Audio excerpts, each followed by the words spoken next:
Welcome in, McElroy, Kubelik in the morning, Jocks 94.5, 7 a.m. here in the Magic City, Birmingham, Alabama. It was great seeing so many of you last night at the Alabama-Illinois game. It was honestly a lot of fun, and I really appreciate all the concern that many of you showed for my voice. I had told you last night, not a lot of talking, not a lot of cheering, just a lot of clapping, and many of you sent your well wishes, and your well wishes were well received. Voice is back. At least 85% back. Semi-back. What did you do to get it back? Wanted it more. That's probably it. That's all it took? That's all I've been told. All you got to do is just want it. Who knew? Huh. Yes. There are a couple things I want right now that aren't happening, so. A golden toilet seat doesn't make sense. That's not it. Silver toilet seat? We're trying. The price of silver is going up. Platinum. What did you think about Alabama's basketball team last night? Man, we had a blast last night. I wish we played in Birmingham more. I really do. Not to take away from like the experience for the students, because look, I went to every home basketball game until I became a starter. And there was nothing more fun than walking over after practice on a Tuesday night or Wednesday night and watching Anthony Grant score 52. It was a blast. Loved it. He was mean in the post for him. It was super fun though. Like we used to go to all the games, so I don't want to take away from that experience. But man, having that in Birmingham is really a game changer. And with what they've done with Legacy is just amazing. It's just really, really a good venue for our town. I'm really proud of it, and it's an elevated experience that I think is legit. But we had a blast. I sat down by the Illini bench. I watched Brad Underwood. I mean, me and the boys, we were getting a kick out of Brad Underwood pretty much the entire night. He is hilarious. He's awesome. The head coach of Illinois. I love that guy. Obviously, the team looks phenomenal. They are more physical than they were at any point last year. So if it does get into a situation in which you need to go against some guys that can bang in the post, like they can do it. I mean, Illinois had a 7-footer last night. That's a handful. And his contributions were limited. I feel it's a weird dynamic watching Mark Sears's play right now, because he's really being asked to do something very different from what he was last year. So that's going to be interesting. But I just look at this team. I just feel like their best basketball is in front of them. I mean, they're still trying to figure each other out with all the new pieces. And when your best player really doesn't even contribute that much right now, is pretty optimistic about where this team is heading. Well, you would hope that this team's best basketball in front of them, because obviously it's a long season, but that's a big win last night. You do it in Birmingham, obviously a little bit of a different crowd that's able to be there and see it. So, and like you said, that physicality is something that was a problem at times for that team last year. And if they can fix that part, then it's they're going to be a handful for just about anybody that they see this season. And that's one now. I mean, I heard Nate talking in the pregame about, people thought we were going to go undefeated. I guess it's just not going to happen in college basketball. The inconsistencies that are there, it's just not going to be real. But Grant Nelson, 23 points. He hits 4 threes. And Aiden Holloway last night, 18 points, 3 of 4 from the 3-point line. So a good night there for Alabama off the bench. And Wrightsell goes for 16 also.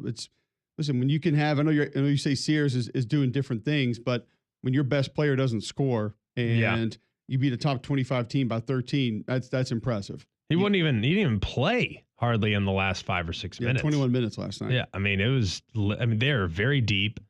They're just really good. And I look at Holloway's going to be a beast as the season continues to go along. I mean, I'm really, really optimistic with what I've seen from the freshmen. I mean, the freshmen are legit. I mean, they're a good basketball team, man. They're better than last year. Like last year, you could kind of tell, at least my experiences watching them last year, you could just kind of tell like when they were going to have an on night and an off night, at least in the early going. This team, like they come at you in waves, and you could see Nate like really, really pushing them to increase the urgency, increase the tempo, and like they still weren't quite there yet. But I'm really optimistic. Well, the other part too is Sears is going to come around and he's going to figure things out. Jaron Stevenson's going to come around and figure things out. So that's like you said, they're going to be tough to manage, tough to deal with for a lot of teams. And That's why they're a top 10 team in college basketball right now. So Gonzaga, a top 3 team, they get a win last night against Long Beach State, 84-41. Maybe I should have saved that one for the last segment of the show. A&M got a win last night, 71-54 over Southern.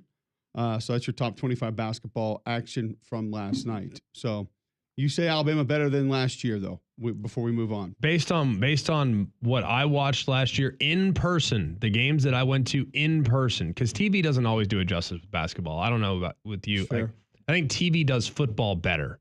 With basketball, it's hard to see the physicality. I mean, they're altering shots. They're defending the rim.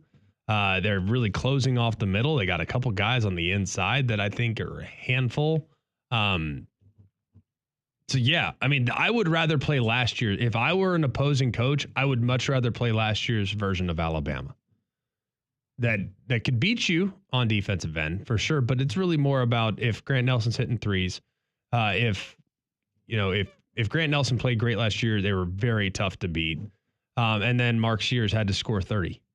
You know what I mean? This year's team, there's a lot of different avenues for success. So yeah, I would rather play last year's version of Alabama as opposed to this year's version when taking into account just how many different ways they can attack you. All right, so we'll move on from college basketball. I'll ask you this.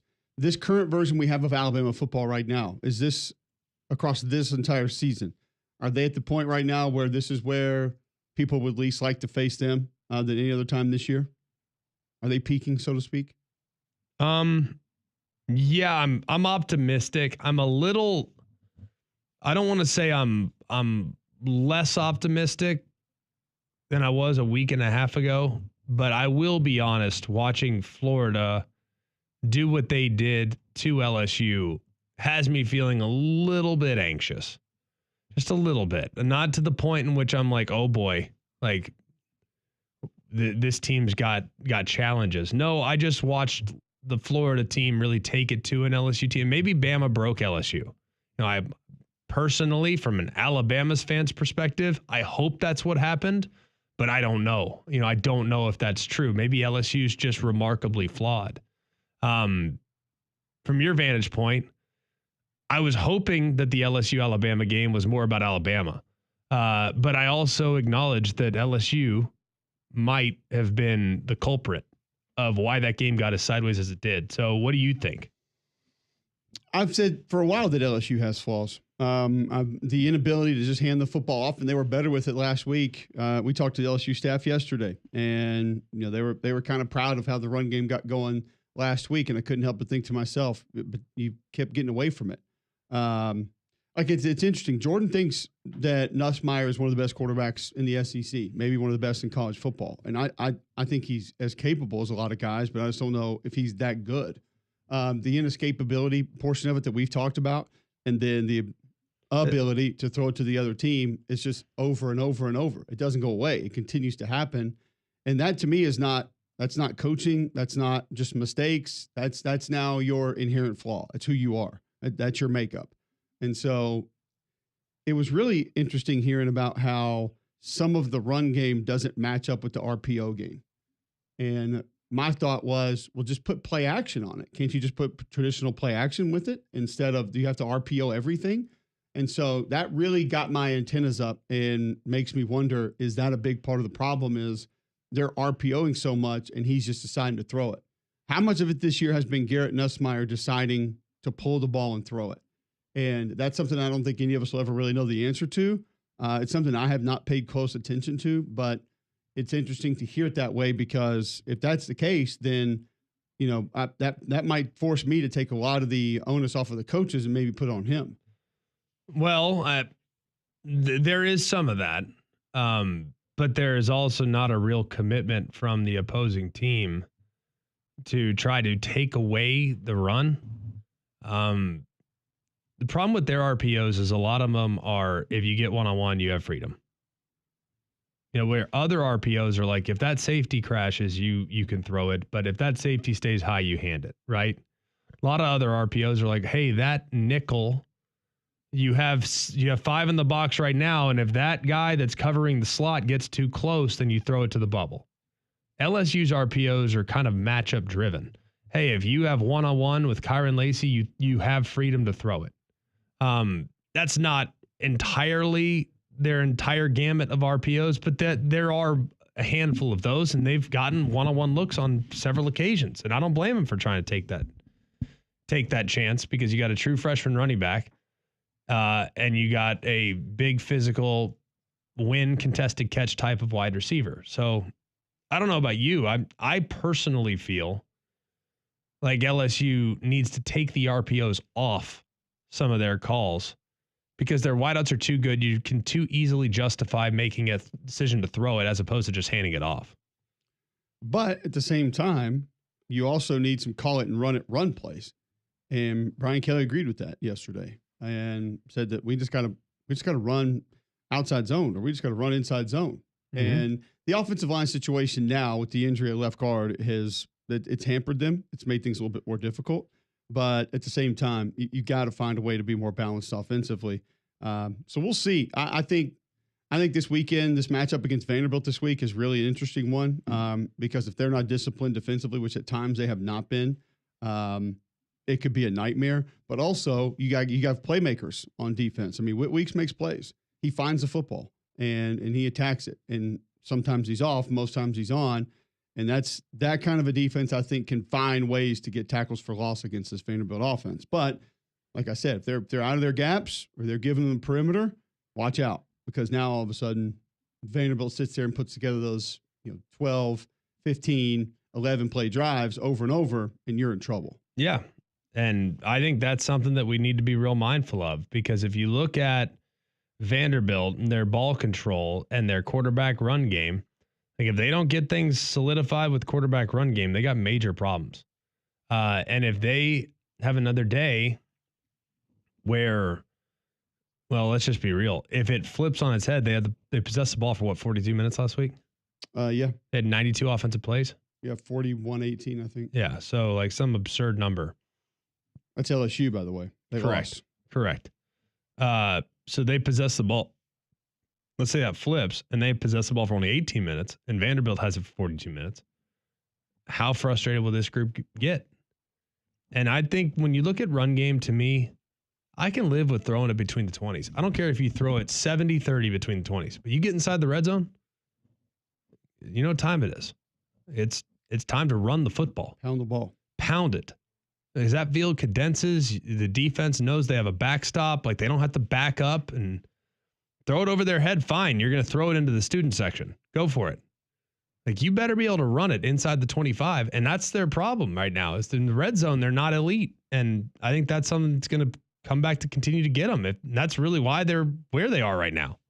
There's something else have you seen this video floating around about a certain receiver not being able to stay on his feet when he's trying to make catches for LSU? No. Have you seen this, John? Uh-uh.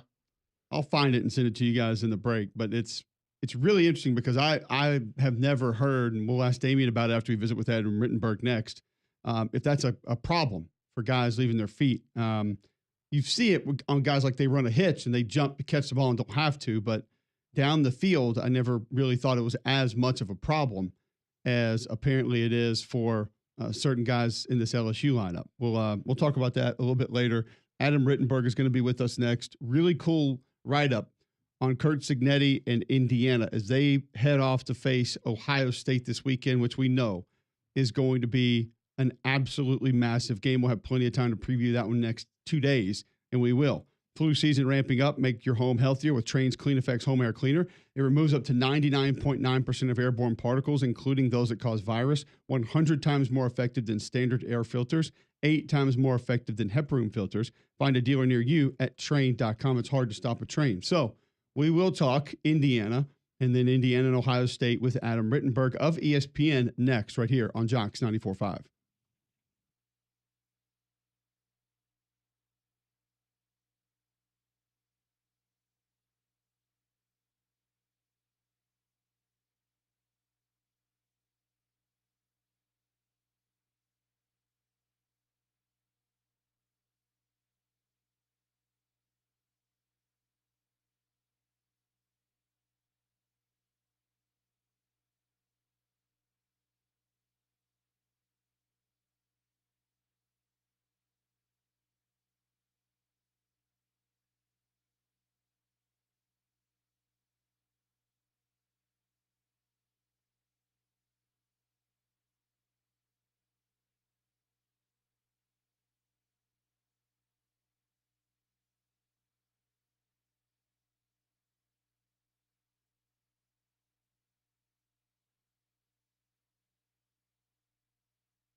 All right, welcome back in. McElroy and Kubelik in the morning. Appreciate you guys tuning in. I'm going to go to Adam Rittenberg now of ESPN. Great write-up at ESPN.com on Kirk Cignetti in this Indiana season and just how special it has been. I thought my favorite part, Adam, was right out of the way. You said the famous quote from Cignetti a while back, Google me. So you said, so I did. What did you find out when you Googled Kirk Cignetti? Yeah, good morning, guys. It was a lot of fun to report this story, get to know Kurt a little better, and certainly his family. And, he's a guy who's been around the sport since birth. His dad, Frank, is a college football Hall of Famer, former head coach at West Virginia, was a former head coach at Indiana University of Pennsylvania, where he was, won a ton of games, and their family has tremendous ties there. So, again, been around the sport his whole life and really was around winners. I mean, his dad, Nick Saban, worked for Johnny Majors at Pitt when Majors went back there. So he's been around great coaches. And so while a lot of people might not know who he is at a national level until this season, his point in the Google me quote was, hey, go back and look at me. I win everywhere. I have a proven method of how to win. And so you shouldn't be that surprised. And if you're an Indiana fan, you should have confidence. And that's one of the things I thought about with Indiana. Why hasn't this program, again, which is a flagship school of a state, which has some talent, not a ton of talent. Why do you go, it's almost 50 years now since they've won a Big Ten title. And I think part of it is just the confidence in and around the program that needed to be boosted. And he's certainly done that here in year one. It's amazing how so many of his guys were not high level Power 5 players that he was able to bring in. And yet it's really become more about execution than it is about winning the one-on-one matchups that we thought the game was kind of drifting towards. So how is it that he's been able to win with players like this that might not necessarily fit the Power 5 mold? Well, I think he did bring in some really good players from James Madison. And, I know this year Indiana's offense has gotten a lot of attention, justifiably so. They're scoring a ton of points. They've been really efficient. But if you follow JMU the last couple of years, especially last year, their defensive line was the story. I mean, they were a nationally strong defensive line. And so you bring two of those players in, and James Carpenter and Mikhail Kamara, then you bring in two linebackers, and you bring in others around them. So, those guys didn't need to be taught the Cignetti way. They were able to come into that locker room and kind of elevate guys around them. And then they just made really good evaluations with some of their other portal pieces, whether it was Justice Ellison, obviously Curtis Rourke at quarterback, and that was a roster that needed to be flipped, and he wanted the resources to be able to do it. I mean, Tom Allen, if you guys remember late last year, was talking about how far behind Indiana was in NIL. And as it often happens with coaching changes, the next coach gets more of a pool of money and resources to improve the roster. And Kirk Cignetti had that, and he was able to do it. But you're right; they're not bringing in a lot of 5 stars. They're just bringing in guys who are either familiar with him or maybe had been overlooked at their other spots and are really blossoming with IU. And it feels like he's maybe a big part of the success is his ability to change the fan base so quickly. And I'm sure part of that is this fan base, like you said, has been hungry for a contender, a winner for a long time. But how much of a difference does that make just for the attitude in the building?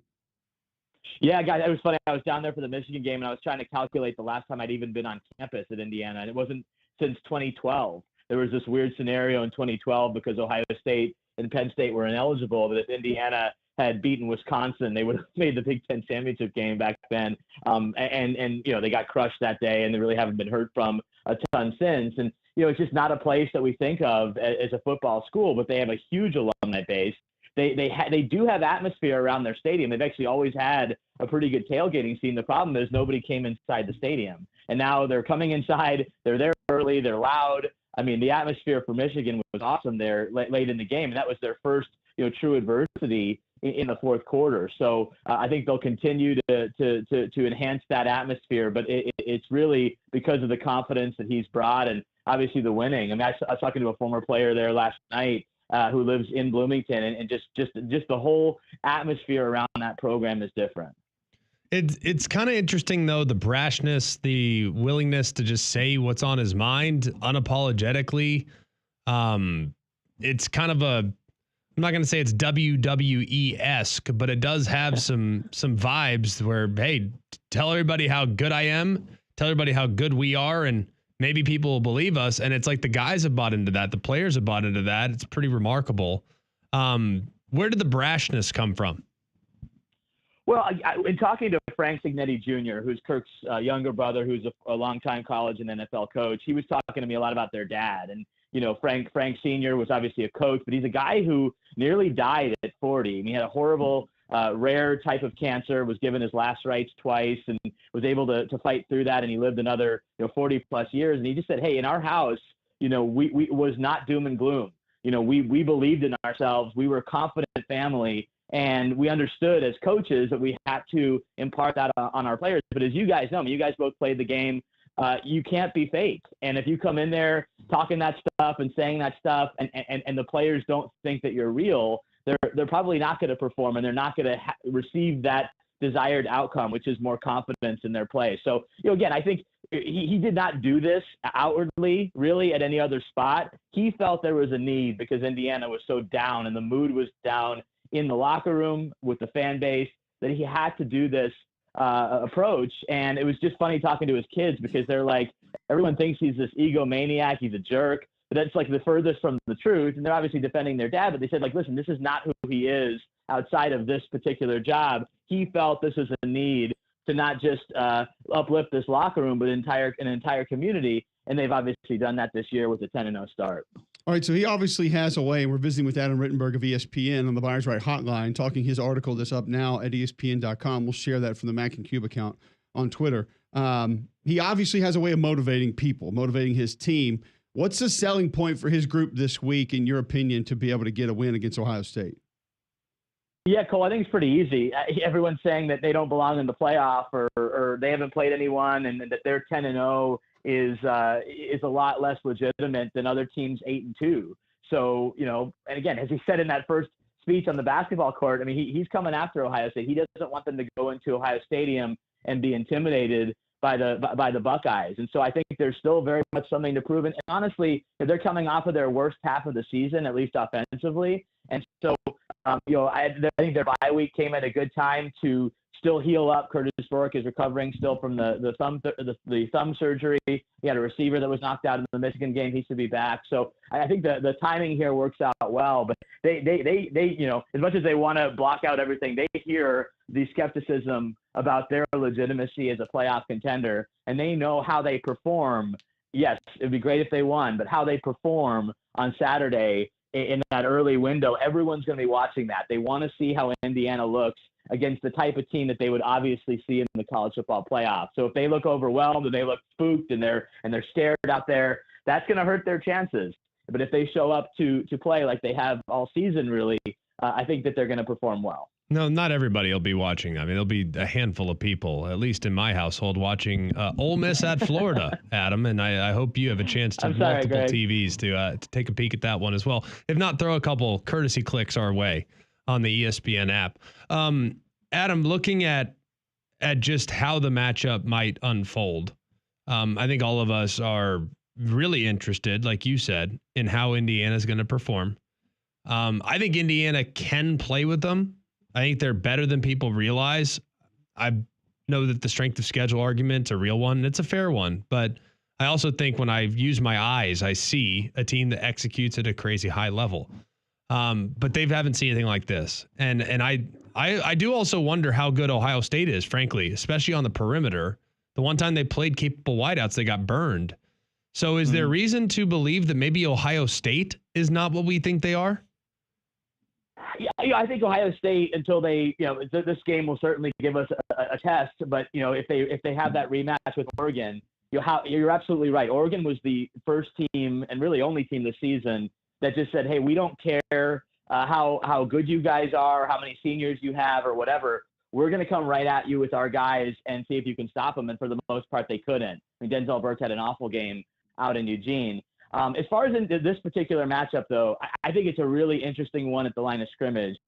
Indiana, this is the one stat that I feel like people have not paid enough attention to. Indiana leads the nation in rushing defense by like 7 yards a game in the Big Ten in the first year of a coaching staff. That just blows my mind. I know they haven't played, the Ohio States and Penn States and Oregons, but to be able to allow less than 75 rushing yards a game with a remade roster is just remarkable. And then you're going against an Ohio State offensive line that's already lost players for the season. Unfortunately, Seth McLaughlin, the latest, the starting center, out for the year. So I think that's an area where, again, this transfer-laden defensive line for Indiana can really create problems and not let Quinshon Judkins and Travion Henderson get off and force Will Howard to beat them. And I think if that's the case, they've shown they have the playmaking ability to at least contain Ohio State's receivers. The concern I have is that their offensive line got absolutely bullied in the second half against Michigan, and Curtis Rourke wasn't able to do anything. And if that's the case against the really good Ohio State defensive line,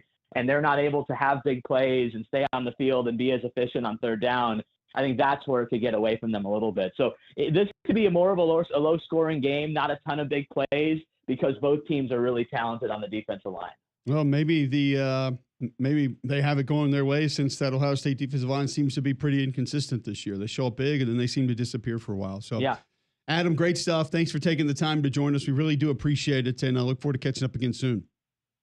All right, Greg, and I'll be tuning in Saturday. Thanks, Cole. It's fine. I just need the clicks. Just click out, click in, click out, click in. That's fine. Yeah, we're good. Gotcha. We're good. You don't have to watch it. That's fine. If anything, don't watch it, because then I don't need anyone being too critical. But you just give us the clicks, Adam. We're in great shape. I got it. Orders received. Thanks, guys. Thanks, buddy. Adam. See you, Adam man. Rittenberg of ESPN. Find his work at ESPN.com. Joining us on the Buyers Right hotline. Are your games like YouTube videos? You just need views? Yeah. ESPN Plus. That helps the ratings when someone clicks over for 2 seconds? Oh, yeah. Was not aware of that. I'll give you a click. Appreciate that. Yeah. Thanks. I'll be dialed into your game. How many TVs do we have here? Yeah, I'll be put it on all four. All of them. 200 in the vicinity of Homewood. Just watch this one game. It's incredible. What more do you need? I mean, listen, Ohio State Indiana is going to be great, but I think all of us are going to find a way to have more than one screen on. And I think Ole Miss, Florida has similar intrigue. Not as much, because Florida's not as highly ranked, but now with what Florida's doing with DJ Lagway and their ability to run the ball a little bit better, a couple of running backs that are young and look like they're dynamic, we'll see. Could be interesting. All you got to do is tackle on the perimeter, and they can be in that game. That does help. Let me tell you this, Greg. I've tackled a lot of game day meals in my time. Nothing compares to the flavor boost from Dale's Seasoning. If you're headed to a tailgate, this marinade is your MVP. Just 30 minutes with Dale's, and your meats and veggies are transformed from bland to bold, whether it's ribs, burgers, or even those veggies you're grilling up. Dale's versatility is a game changer. Make every bite count and score big with Dale's Seasoning.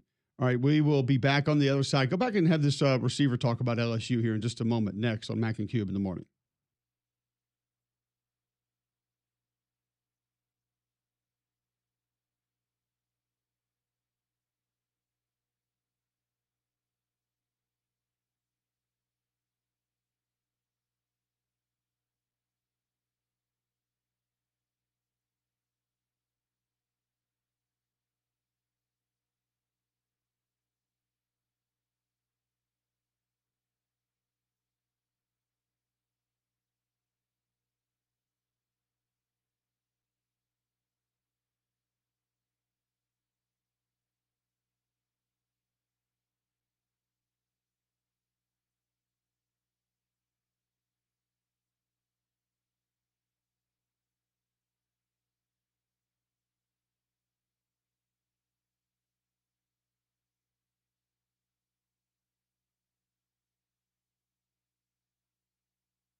All right, welcome back in. McElroy and Kubelik in the morning.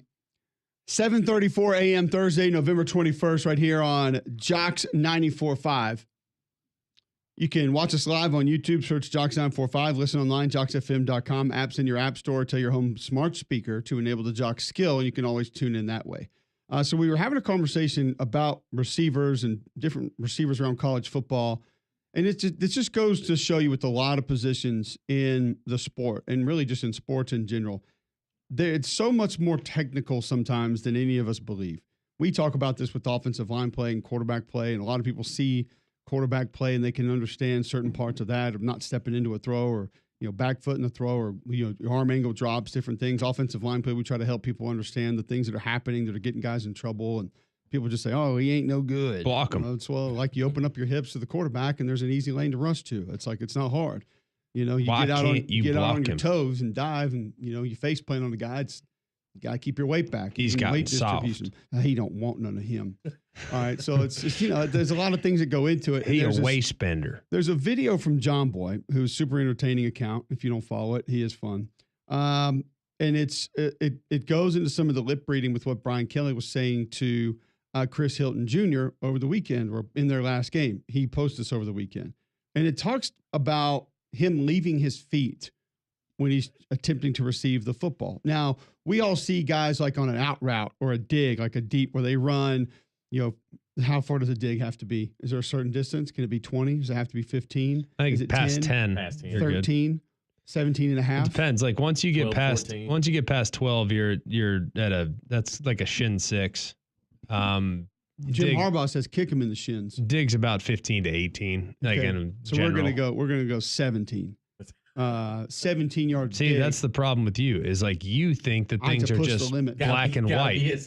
No, it depends a little on coverage. Like it's not just black and white. You run it at 17. Where's the leverage? Where's the safety? I gotta know. Where's the safety? I hang out with Roman Harper on Mondays. I gotta keep it in front of him. So anyway, they're not on the same page. 16 Didn't they throw 18, routes in the summer? 19, somewhere in that route.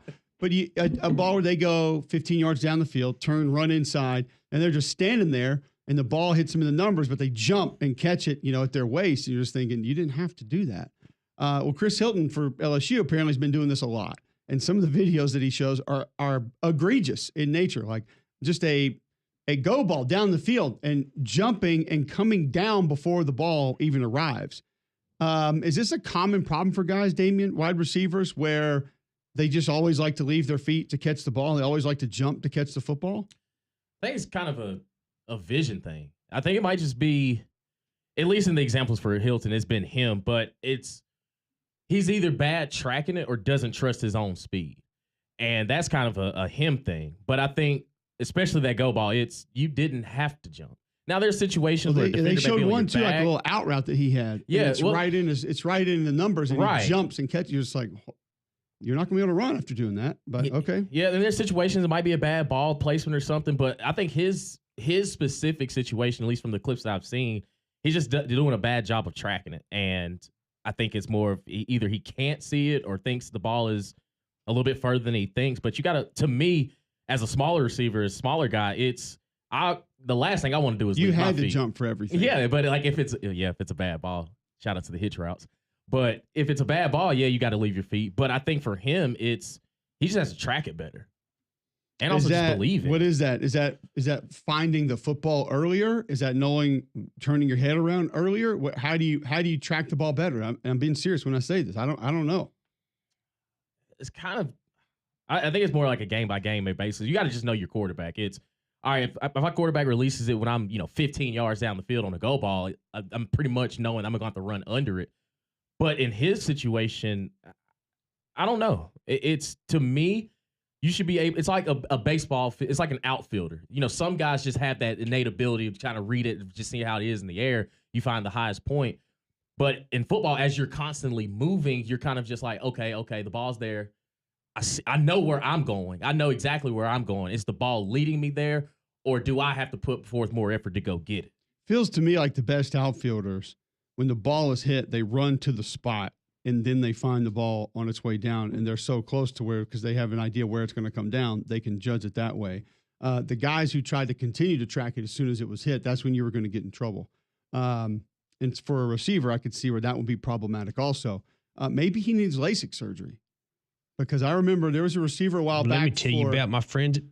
No, I remember a receiver at LSU a while back who had like big time drops, and then the next year came back and was really good. And they're like, oh, he had LASIK in the offseason. Well, I think it was Dwayne Bowe. I think he was the one. And then I think he tried wearing like colored contacts.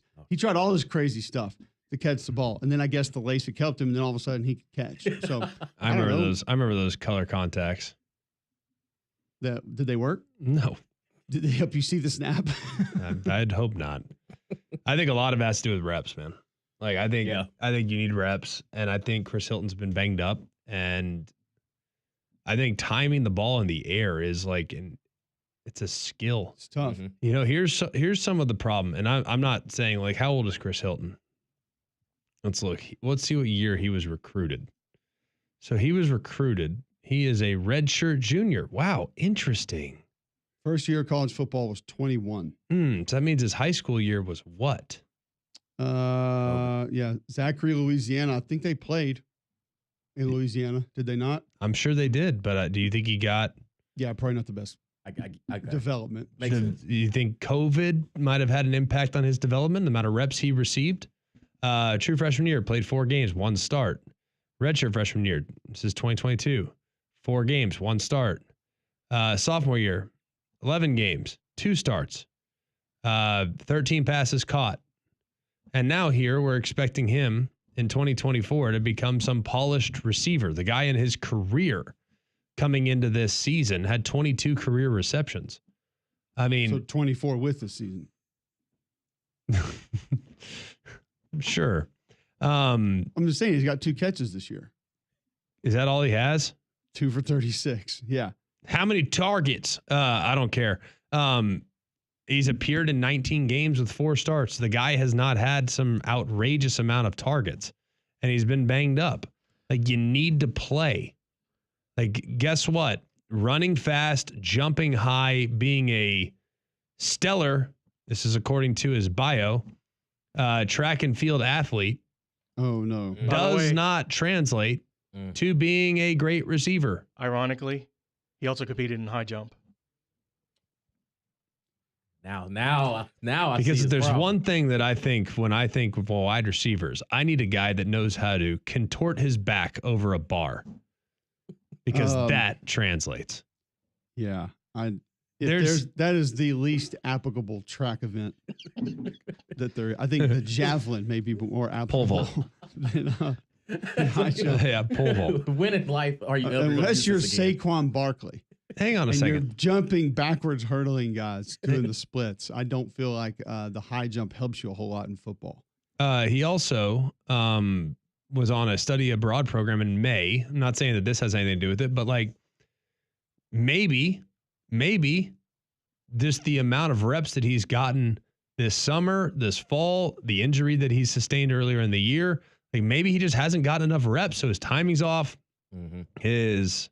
His polish. People just, receiver is a remarkably difficult and instinctive position. It's not like, some of these. Okay, yes, anybody can catch a hitch or a ball thrown at the line of scrimmage, catch and run. Why do you think Georgia's struggling in the passing game? Some of it has to do with Carson Beck and the decision making. Some of it has to do with none of their receivers are true receivers. They're all catch and run guys.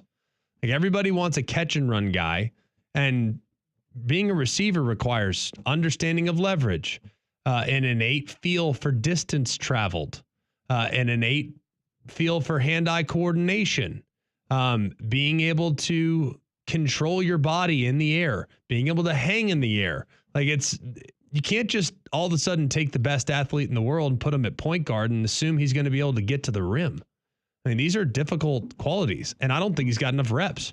Well, my only thing, though, Greg, is if this had been a problem and they had been harping on this, and that's why I would assume Brian Kelly keeps going back to it on the sideline, I don't think a coach is going to get into a guy that way over one thing in one game unless it had been a previous problem. I'm sure it has. So it sounds like this has been going on for a while, and I haven't gone back and watched some of his earlier stuff, but it might be interesting to see if that's a little bit of an issue. And I wanted to ask Brian Kelly about that yesterday. I didn't get a chance to. I'll ask him on the field before the game, but that's something that, I mean, Damien, if that was a problem, would that be easy to overcome? Would that be easy to stop doing that? I would imagine no. I mean, you take different sort of, hitches in guys' swings, so to speak, at their positions. Like if you're a tackle and you like to jump guys and get vertical, or you like to get lateral, and whatever it is, you have a bad habit of doing one thing. Now you get these guys that like to do these one-hand punches and whatnot, and it's like it gets them beat all the time. So it worked one time, and now you think it's cool and you want to try to do it. Well, once you've done that 100 times a day for 300 days, it's tough to be like, well, you know what, we're not going to do that anymore. We're just going to get out of that. So it feels like something that's going to be difficult for him to overcome, but super difficult. And guess what? He doesn't need to be their number one receiver. He can be a one-trick pony. Hey, put him in there for a heavy play action situation. Your number one receiver is Aaron Anderson on the slot as far as volume. Kyron Lacey's your go-to guy if you need a one-on-one. And then guess what? You got the one-trick pony outside that can run past the defense and at least puts a lot of fear in the opposing defense. Anthony Schwartz couldn't catch a cold, but guess what? I was scared of him as a defense coordinator. He was a problem when he did get the ball. Right. No doubt. So that's fine. Like if you have just one trick, but that's a dang good trick, there's nothing wrong with that.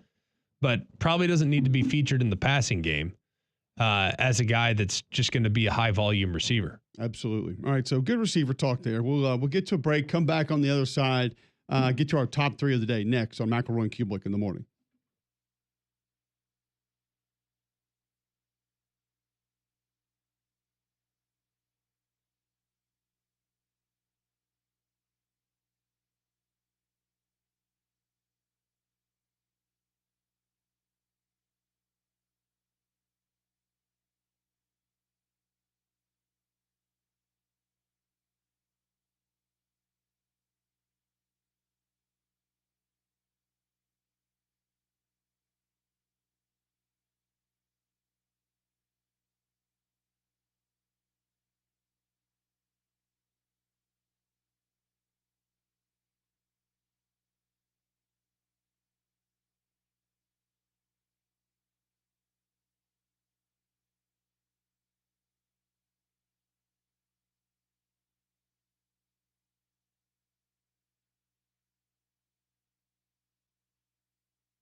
All right, welcome back in. McElroy and Kubelik in the morning. Appreciate you guys tuning in. Going to get to our top three here in just a moment. Some college football last night. Buffalo takes out Eastern Michigan 37-20. Buffalo gets a 7-4 on the year. CJ Ogbonna, 18 of 28, 260 yards, 3 touchdowns, no picks. Cole Snyder, quarterback for Eastern Michigan, in a loss, 24 of 33, 351, 3 touchdowns, but also 2 picks. Ohio, 24-7 over Toledo. That's a big win for Ohio. They get to 8-3 now. Toledo goes to 7-4. Anthony Tyus, 33 carries, 115 yards. That's a career high in attempts for him. Parker Navarro, 18 for 104. That's a career high in attempts for him. His 4th 100-yard rushing game this season. Nice win for Ohio in some action last night. And also a little action news, GMAC, Central Michigan head coach Jim McElwain going to retire at the end of the year.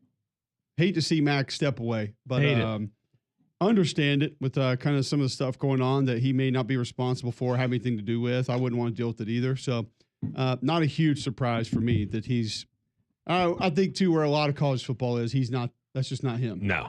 So he is not. But he's one of the best, no doubt. He is not one that wants to go down that rabbit hole. All right, let's get to our top three. We do it each and every day. Damian Mitchell brings it to us. Can be anything. Would you guys like to take a guess at the top 3 all-time LSU leaders in receiving yards first?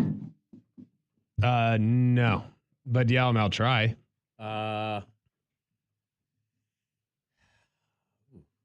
Dwayne Bowe. It's a good guess since I brought him up earlier. He's 8th, 2,403. Landry. Dwayne Bowe, 26 touchdown receptions, though. Jarvis Landry is 19th, 1,809 yards, 15 touchdowns. Beckham. 9th all time, 2,340 yards, 12 touchdowns. Jamar Chase. Jamar Chase is 12th all time, 2,093 yards, 23 he only played touchdowns. like 1 year. All time. Skylar Green. Scroll down here. Ooh, don't see him. Number 1 is actually really easy. Sounds like it. Malik Neighbors, 3,003 yards. Number 2, Josh Reed, 3,001 yards. Number 3, you wouldn't have gotten this one, Wendell Davis, from 85 to 87, 2,708 yards, 19 receiving touchdowns. You would have been right had we gone LSU receiving touchdowns all time. Dwayne Bowe, 26, is the all-time leader. Next would be Brandon LaFell. It may have actually been Brandon LaFell who needed the contacts and got the LASIK. I can't remember who it was. I haven't heard that name in a while. Justin Jefferson, 3rd, or at least tied with Brian Thomas Jr. for receiving touchdowns all time with 24. Jamar Chase would be 5th with 23. There you go. We're back. Wow. Okay. LSU receiving corps. They're deep. No, today's top 3 is actually going to come from the New York Giants, with them having a pretty eventful week this week. They're benching Daniel Jones. Y'all's boy Eli Manning, one of the 25 semifinalists for a Hall of Fame. And today is Michael Strahan's birthday. So who are your top 3 New York football Giants of all time? Number 1's Lawrence Taylor. It's not even close. Who?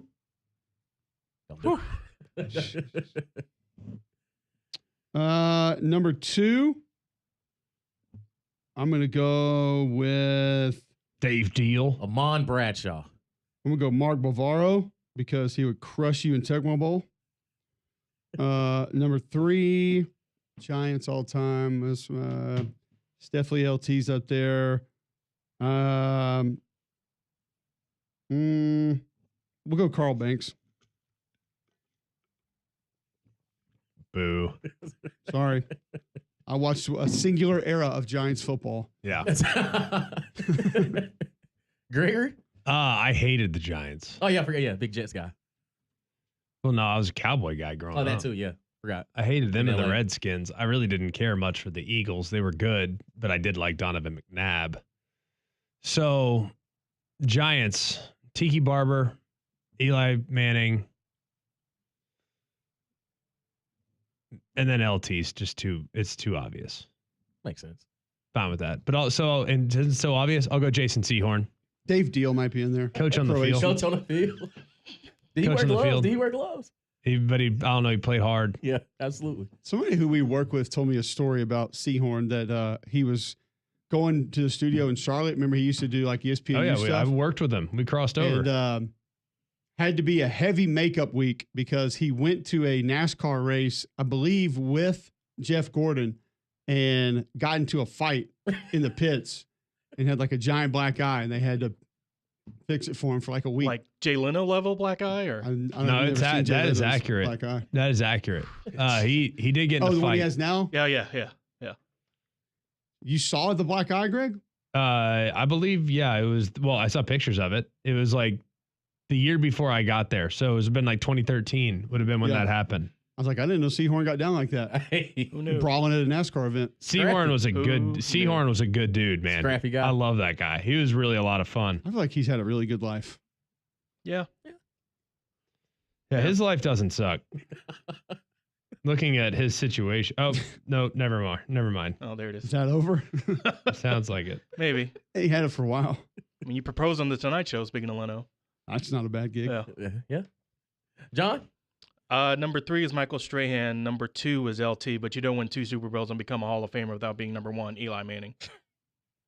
Eli's a good one. You know who I should have put in there? Jeremy Shockey. Yeah, probably. That guy was fun to watch football, man. He's in mine. He made it cool to play tight end. I was like, hey, you know what? He actually can be a pass catcher because he give you the business in the routes and blocking. Kind of been around for a while, but okay. Yeah, Jeremy Shockey, number 3. Number 2, Michael Strahan. Number 1, I'm not going to say Eli Manning. I'm going Brandon Jacobs. That's a good one. I'm going Brandon Jacobs. Barner. Brandon Jacobs, one of those old school jumbo backs that we just don't get anymore. No, he was more of a slasher. Really? Oh, look how big. He's 270. Tomorrow, top 3 jumbo backs of all time. Well, I know where you're going. Christian Okoye, number 1. No, Okoye was like the OG jumbo back. He's got to be number 1. My son didn't believe how good he was, and we had to go to YouTube, and he was like, man, nobody could tackle him. And I was like, Atwater got him one time. Bus would be up there. Jerome's got to be 2. Jamal Anderson, I don't know if he's big enough to fit that bill. Bill Runowitz next.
All right, welcome back in. McElroy and Kublik in the morning. Appreciate you tuning in. 8 o'clock Thursday, November 21st, right here on Jocks 94.5. Quickly, before we go to Bill Rabunowitz, I want to tell you about my friend Gusty Goulis and the Gusty Goulis Group. If you're looking for a new home, it's got to be Gusty Goulis and the Gusty Goulis Group. 205-542-1996. 205-542-1996 or visit GustyGoulisGroup.com. Served over 3,000 home buyers and sellers in the greater Birmingham area since 2012. Gusty Goulis Group recognized both nationally and locally as Greater Birmingham, Alabama's #1 team in homes sold. Go see the Gusty Goulis Group today. 205-542-1996. They've helped family members of mine. They can help you. Brokered by eXp Realty. Google Gusty Goulis Group. See over 830 5-star Google reviews. GustyGoulisGroup.com or call 205-542-1996 today and start packing. Bill Rabunowitz is going to join us in just a moment to preview Ohio State, Indiana this weekend. Greg, quickly tell us why you think Indiana can hang in this football game, because not a lot of people are giving them any sort of chance whatsoever. Because I think they keep you off balance with the RPO. They can get you in a bad play defensively every time. I mean, that the RPO is a neutralizer if you have a quarterback that knows what he's doing. I think that's really significant. And I feel like Rourke is extremely decisive. I think they're much better at wide receiver than people realize. I think their O-line's fine. Would you agree?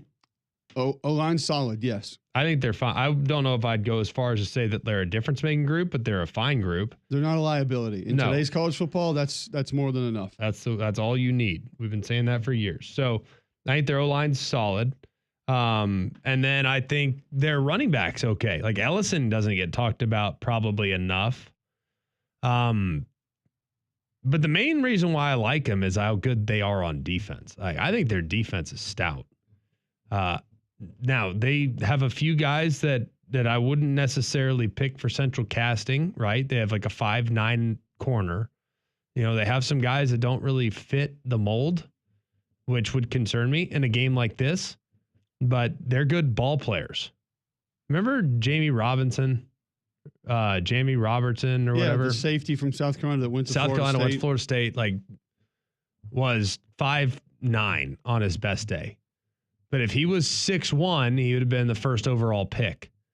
So they have some guys like that are just ballers, but they're just not very pretty on the hoof. You know what I mean? Yes. And in games like this, being pretty on the hoof matters. And that concerns me a little bit.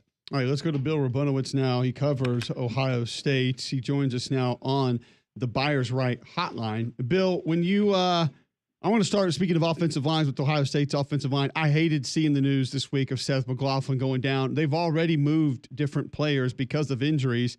So the group's thin in general. Now you lose a center that had been playing really good football.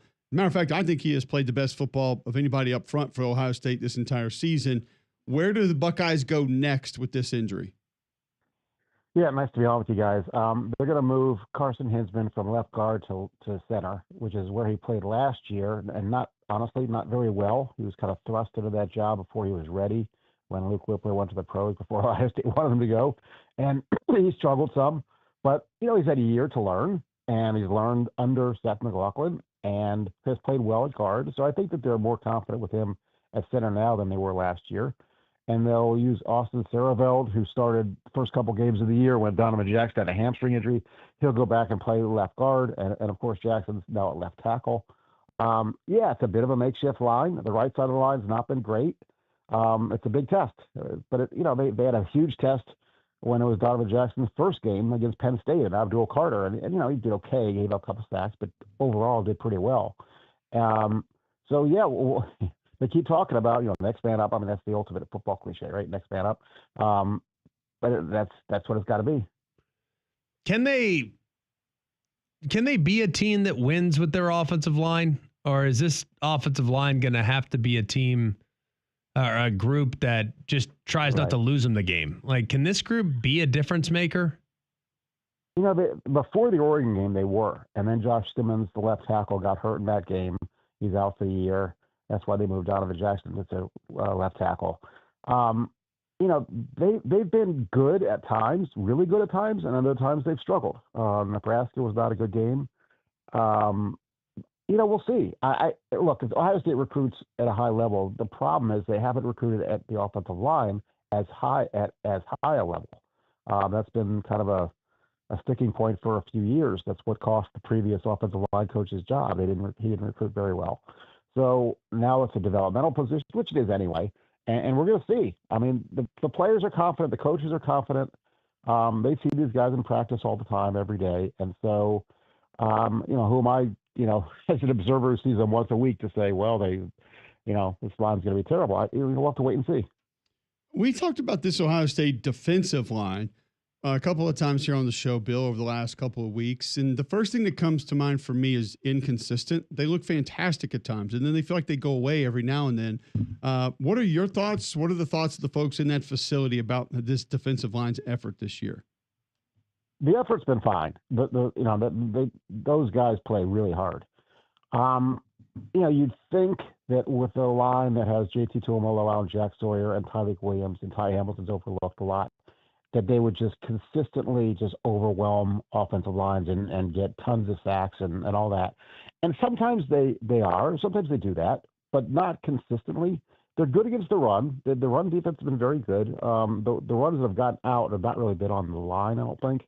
They haven't really gotten out of their gaps. But look, people are so used to seeing the Bosa's or Chase Young who could just take over a game. And they don't really have that kind of player. They just have guys who are really, really solid, who do their jobs. But sometimes, you'd like to see a little more flash. I just feel like if you took the defensive lineman of Ohio State and you put them in a Michigan State jersey, they would not receive nearly the hype that they receive. And that I'm trying to figure out why. But then there's the flash moment where it's like, oh, well, there he is. Makes sense. Right. The secondary is my concern, and not so much the safeties. I love the safeties. Right.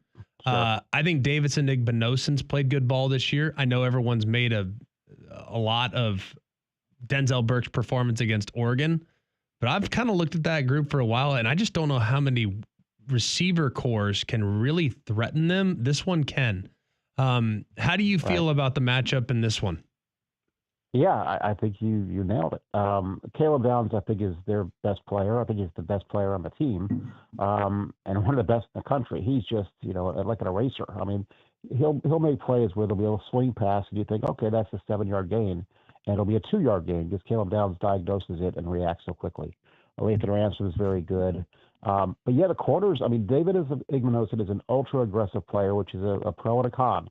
Because he can break up a lot of plays, and he also can get a lot of pass interference and holding calls.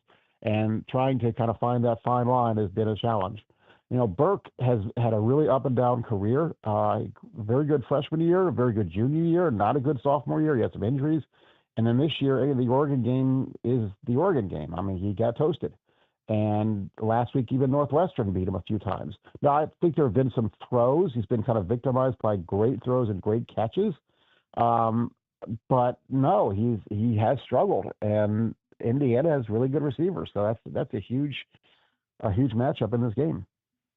When you look at this Ohio State offense now without Seth McLaughlin, does that bring up any other issues than handling things at the point of attack, whether it's snap count, snaps, different things of that nature?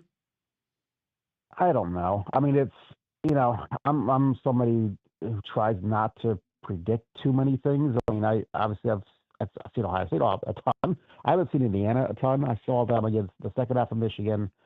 I catch them when I can, but I'm just fascinated by this matchup. I mean, all the pressure's on Ohio State. If they win this game, people say, well, they're supposed to win. If they lose, it's like, oh, you lost to Indiana. And if they blow them out, it's going to be not that Ohio State's great, it's that Indiana was overrated.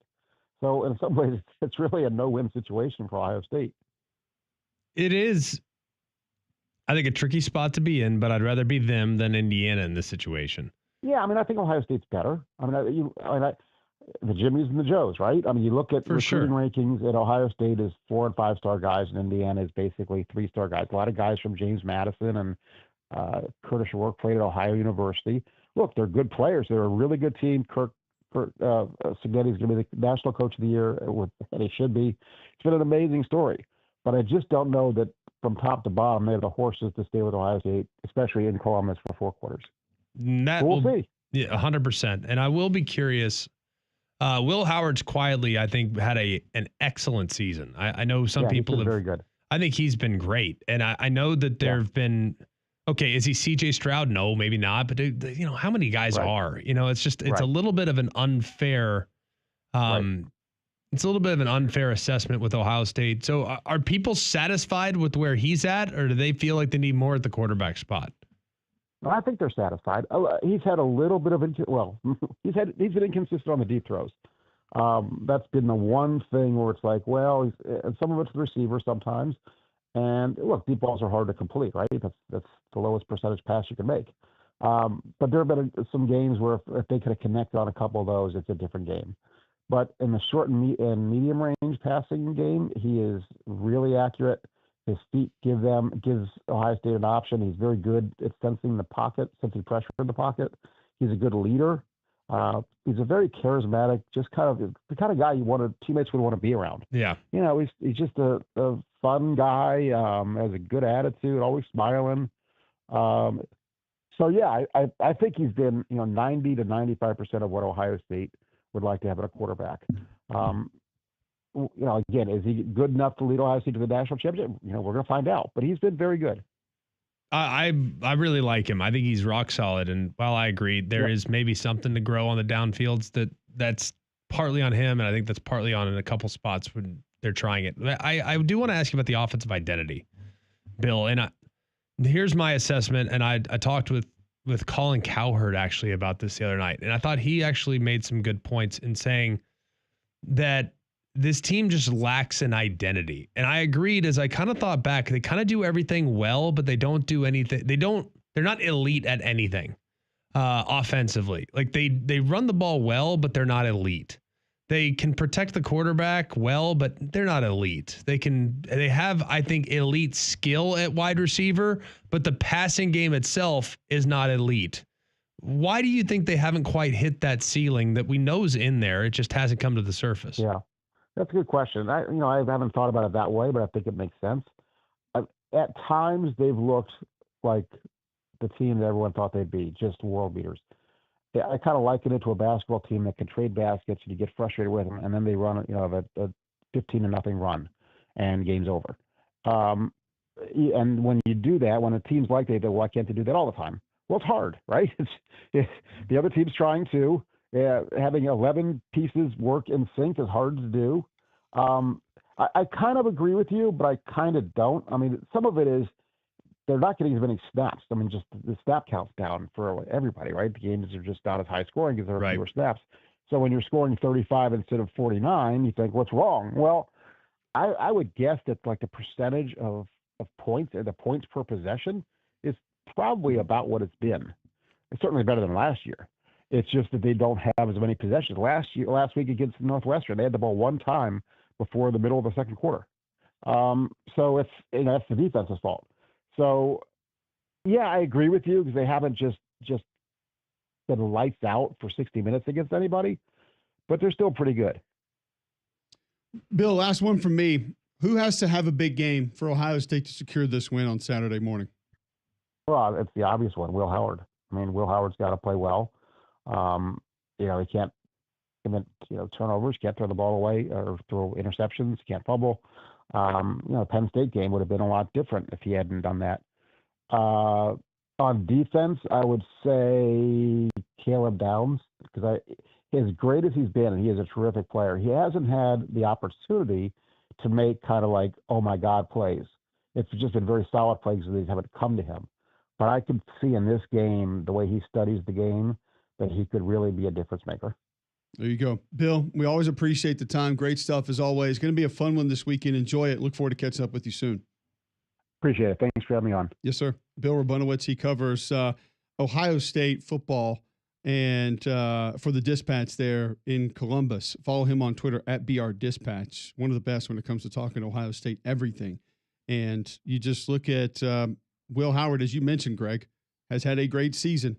Probably because the stats are not out of this world, doesn't get enough credit for what he's done. There were some people early in the year that thought, is he the guy? Maybe they need to go to Devin Brown or somebody else. He's not going to get it done, but he has kind of turned it around. and been solid this year. And Bill says he has to have a good game for Ohio State to get this win. I don't think he has to have a massive game, but like you said, don't turn the football over. Just if he operates the offense well, I think Ohio State will win. I would agree. I actually think Indiana does a pretty good job with mixing and matching some of their coverages. I think they have some late rolls that are challenging to account for at times. If you look at just how they show you one thing and then they end up in something else, he's just going to have to be super disciplined with his eyes post-snap. Because if you draw conclusions on what Indiana is going to be in the pre-snap and you determine where you're going in the pre-snap, you're dead. Because they will bait you into things that you shouldn't be baited into. So just trust your eyes, see it, and if he's smart with the football, they should win the game. Will Howard on the season is completing 73% of his passes, 2,484 yards, 24 touchdowns to 5 interceptions. He's been really good. He's been solid for the Buckeyes this year. Also, he can add a little bit on the ground. 63 carries, 122 yards, 6 rushing touchdowns as well. But he's not going to get a ton of those when you have Travion and Quinshon, and they can manage a lot of that. So we'll talk more on that game today, obviously tomorrow as well. You have to wait for that. Rubik's Cubelet coming a little bit later this hour. Not going to get to that yet. You have to wait. One thing you never have to wait for, though, GMAC, is your dental care. That's because Family Care Dental has you taken care of. The urgent care office where you can be seen the same day, accepting patients of all ages for emergencies or routine dental appointments. They can also see you on Fridays and Saturdays. So go and check them out in their new location in Trussville, or you can go and see them in their existing locations, Hoover, Fultondale, Homewood, and Alabaster. It's Family Care Dental, 874-9605. That's 874-9605. All right, Rubik's Cubelet coming up next right here on McElroy and Kubelik in the morning.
Welcome back, Macroid Cubic in the morning. Jock 94.5. Rubik's Cubic coming up here in just a moment. Look forward to hearing where the astrophysicists are leaning. You never look forward to it. I actually do like Rubik's Cubic.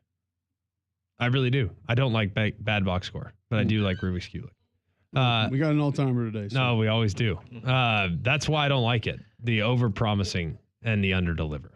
One thing you'll never have to worry about with over-promising and under-delivering is at Bromberg's. You don't stay in business for nearly 200 years without delivering exactly what the customer expects, and that's an elevated shopping experience, a luxury shopping experience that you'll only get at Bromberg's. 2 locations to make it easy on you in Mountainbrook Village and the Summit. They're setting the standard in fine jewelry, watches, giftware, and the best in customer service. And with the holidays rolling around, go and check them out at brombergs.com. You'll see some of the events that they have throughout the holiday season. They have trunk shows and all kinds of great stuff. So check them out at brombergs.com. You'll see what I'm talking about. But when you walk in the door, you'll understand why it's different when you shop at Brombergs. And it's the only place that I would shop if I were in the market for watch, gift, or fine jewelry, because I know that customer service is on a whole nother level. Go check them out, Mountain Brook Village and the Summit, or you can always shop online, brombergs.com. All right, let's get to it. The computers decide who's going to win college football games. 2-1 last week, I believe, for the Rubik's Cubic. Climbing up there back towards 500 on the season. We don't care about that, though. Nobody needs to know that.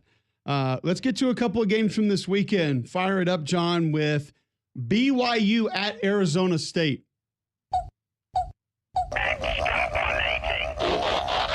Major input. Input. Woo!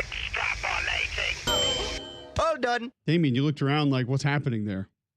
It's just, you don't like that No, I selection. thought we were for going to the keep it Rubiks? in the SEC, but I like It's the national. number 14 and number 21. I'm here for it. Ranked matchup. We don't have a lot of Only ranked had 2 matchups last week. in the SEC this weekend. Game is in the desert. That's advantage Arizona State. They run for 191 a game. BYU 163 a game. BYU allows 139 a game. Arizona State allows 122 per game. That's third in the Big 12. Turnover margin. BYU tied for first in the Big 12 at +9. That's massive. They're tied with Arizona State Okay. at +9. Hey, okay. So that's a push. There Nobody you go. gets Massive. credit for that one. Arizona State, 62 flags for 486 yards. It's not great. BYU, 48 for 391. They get the edge there. Now, BYU converts 32% on third down. That's terrible. It's a good batting average. It's Seen worse. it's not great if you're a and some of these numbers for BYU, which is a good football team. You just kind of Very good. You don't Right. expect it to. Someone expect it to be that way. Arizona State, on the other hand, they're second in the Big 12 at 47% converted Oh, that's good. better. on third down. Your third down defense, BYU, 40% allowed. It's not great. Arizona State, 41% allowed. Also not great. There's no real offset there by a margin of +2. The Rubik's Cubic likes Arizona State to knock off BYU. Okay. You like that early in the week, right? Yeah, that's where I lean. Hmm. I like Arizona State. I think they're Computers are smart. pretty sporty. The one thing with Arizona State not factored in for the Rubik's Cubic, they can't rush the passer. They can rush the ball, though. They can rush the ball, not the passer. No. So, long way of saying, I think it could be a high scoring game. All right. Sometimes we like to pull games out that maybe not everybody will be interested in, but just for Greg, since he hates the segment so much. You always say that. Army, Oh, boy. I can't say at Notre Dame, but Correct, versus Notre Dame. I hate this game. And that's why we call. That's why we drug it up. Plug in Army and Notre Dame. Say Bear. Rubik's Cubic. Rubik's Cubic. Rubik's Cubic.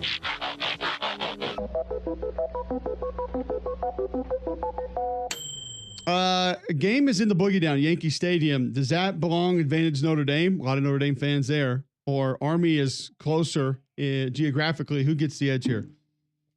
Probably Nobody not one. does. Neutral. It's not a home game.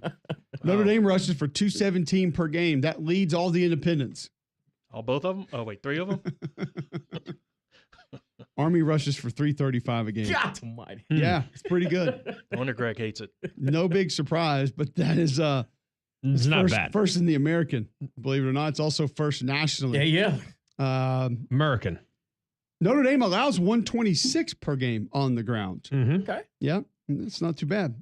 Army allows 82.56 per game rushing on the ground. That is third nationally. Advantage Army. Uh-oh. Army's got plus 11 turnover margin. That's amazing. That's pretty good. That is, some would say, spectacular at this point in the season. Notre Dame's plus 15. Oh. That is second in college football. Behind? Gosh, I don't know. JMU plus 19. Well, what I would say to that is that 6 were not takeaways. 6 were giveaways by Navy. And I do think that Army is going to be more sound, but the possibility of them wetting the bed is a very real one. 62 flags for 556 yards on the season for Notre Dame. 38 for 361 for Army. That's almost a double up in the penalty department. Oh, boy. But it is still an advantage Army. Might surprise you, Greg, that Notre Dame on the season has converted 38% of their third downs. It probably won't surprise you that Notre Dame has converted 54% of their third downs. I'm sorry, Army has converted 54% of their third downs. That's second best third down percentage for conversions in all of college football. Behind? Hawaii. Close. Miami. Oh. Whoa. Oh. Miami's converted 56% of their third downs on the year. Okay. Including 3 of 10 last time out. Notre Dame allows 29% converted on third down. Army 39%. Finally, an advantage for Notre Dame. They have There you 2 go. in there. See? Uh-oh. By a margin of plus 2, the Rubik's Cubic likes Army. Greg Gregory? does not. I think the Rubik's Cubelic's value system definitely is heavily tilted towards patriotic parts Probably fair. of the college football world. I But do you know, like it is largely based on Redstone Arsenal, which is a large true. portion of our nation's military. So saying the Rubik's Cubic creators and programmers and algorithmists have bias. are patriots, not a stretch. I love Not a stretch at all. I love the amount of people Oh, boy. that have said, because you are anti Army being in the top 25, like I am anti-America. You are. I We must know be that. a communist. Been that way for a long time. You know what? Because I think Army's strength of schedule is embarrassing. I must hate America. That's what what it is. those are the conclusions that people have come I to. mean, America is an underdog story. Have you not seen Miracle or The Sandlot and all of that? And you're going for the big guys. Typical. If I'm you an played Air Force hockey, guy. you would have been a hawk. Or Rocky. There's a Rocky. only in Rocky 4 because he's American in Rocky 4, but he's the Italian stallion in the first 3. Not a patriot. Not a patriot, became patriotic. I mean, there's no easy way out when that happens. All right, that. the game of the weekend is pretty easy. Indiana at Ohio State. Say, Bear, plug it in. Major input. Input. Woo! Oh, done. Game in the horseshoe, advantage Ohio State. They run for 183 a game. Indiana 177. Advantage Buckeyes. Ohio State does, however, allow 91 rushing yards per game. That is second in the Big Ten. Did we know their rush defense was that good? Fourth nationally, by the way. If you actually look at their rush defense numbers, it's pretty impressive. Too bad Indiana allows 72 rushing yards per game. First in the Big Ten, first in the nation. There is no one better at stopping the run than Indiana. Would you like an this year? advanced stat that I came across? Oh, boy. Let's do it. I know you'll love it. Guess how many yards before contact Indiana has given up this year? Before 76 contact. No. total. Nope. 34. 31. Guess who's second in college football? Hawaii. Ohio State with 40. UT San Antonio with 175. It's a big differential. That's, I feel like. that's a big gap.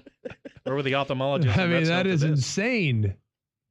31 yards before contact this season? It's dumb. That's crazy. And it's also going to change too. It's not PFF, is it? Because if it is, It's we not can't, PFF. We can't. I'd like to think he No. would have brought that up otherwise. PFF-less Joe Jackson over here. Ohio State 42 for 404 in the flags. Indiana 49 for 465. That is advantage Buckeyes. Third down percentage 44 for Ohio State. Okay. Pretty good. We can work with that. Seen Pretty worse. good. 49% for Indiana. We'll take that. That is second in the Big Ten, ninth nationally, and they will get the advantage for that. Your third down defense, 33 for Indiana. They allow converted on third down, 31 for Ohio State, Take Uh-oh. that. which is not only the best in the Big Ten, it is up there nationally as well. Ohio State would be About it. 17th nationally. Hmm. There you go. By a margin of just +1, the Rubik's Cubic does take Ohio State this weekend. Nail biter. So the computers and the algorithmists believe that the mixologists think that this is going to be a close game. The old mixology department. Those guys know football. All right, finally, one for fun. Let's plug it in. Texas A&M at Auburn, John. Rubik's Cubic. Rubik's Cubic. Rubik's Cubic.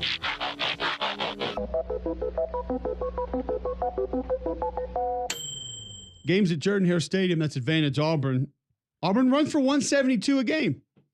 It's up there. It's pretty good. A&M runs for 213. Wow. Oh, boy. Take that. A&M, maybe out of everything that we've come across, Oh, boy. Here we go. surprise stat of the day. You want to take an idea where Texas A&M ranks in rush defense in the SEC? Defense. Fourth. I'll say third. 6th. 10th.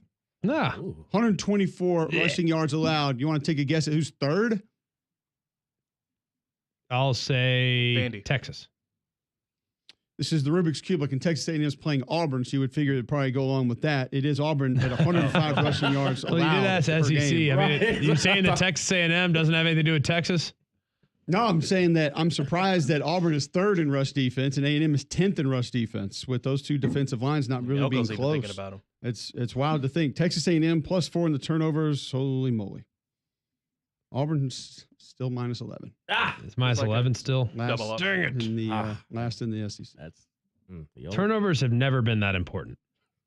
But last few games, it has been a little bit different. It's Better. only 128th in college football. It could be worse. That's a factual statement. There are 6 teams worse. Correct. Yes.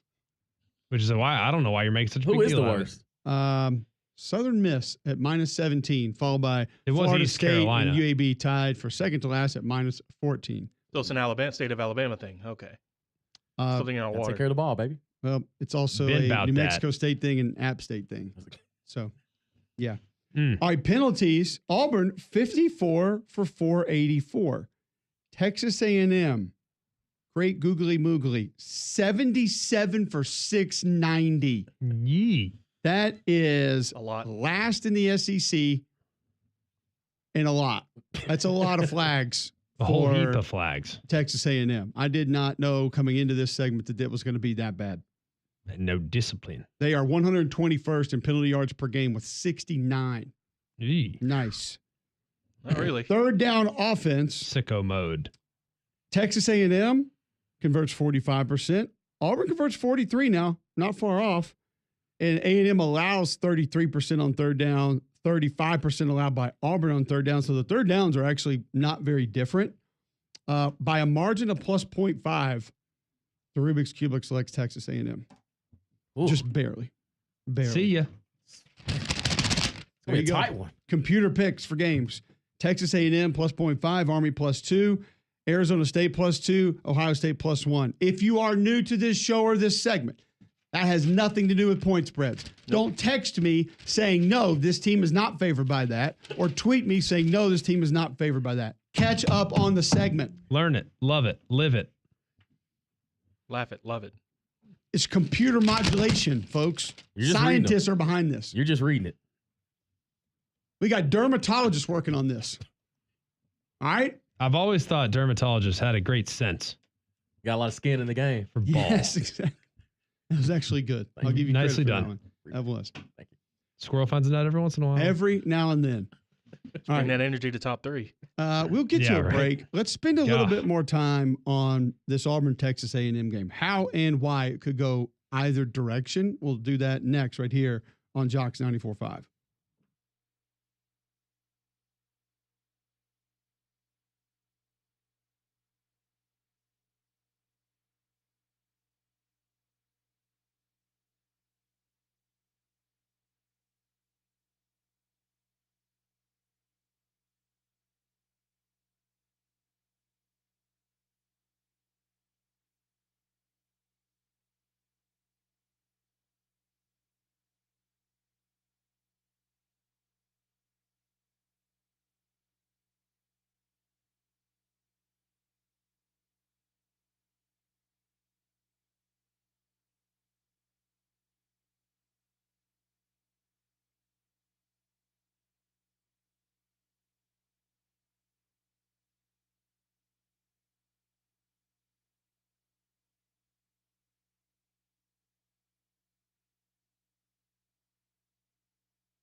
What is this, John?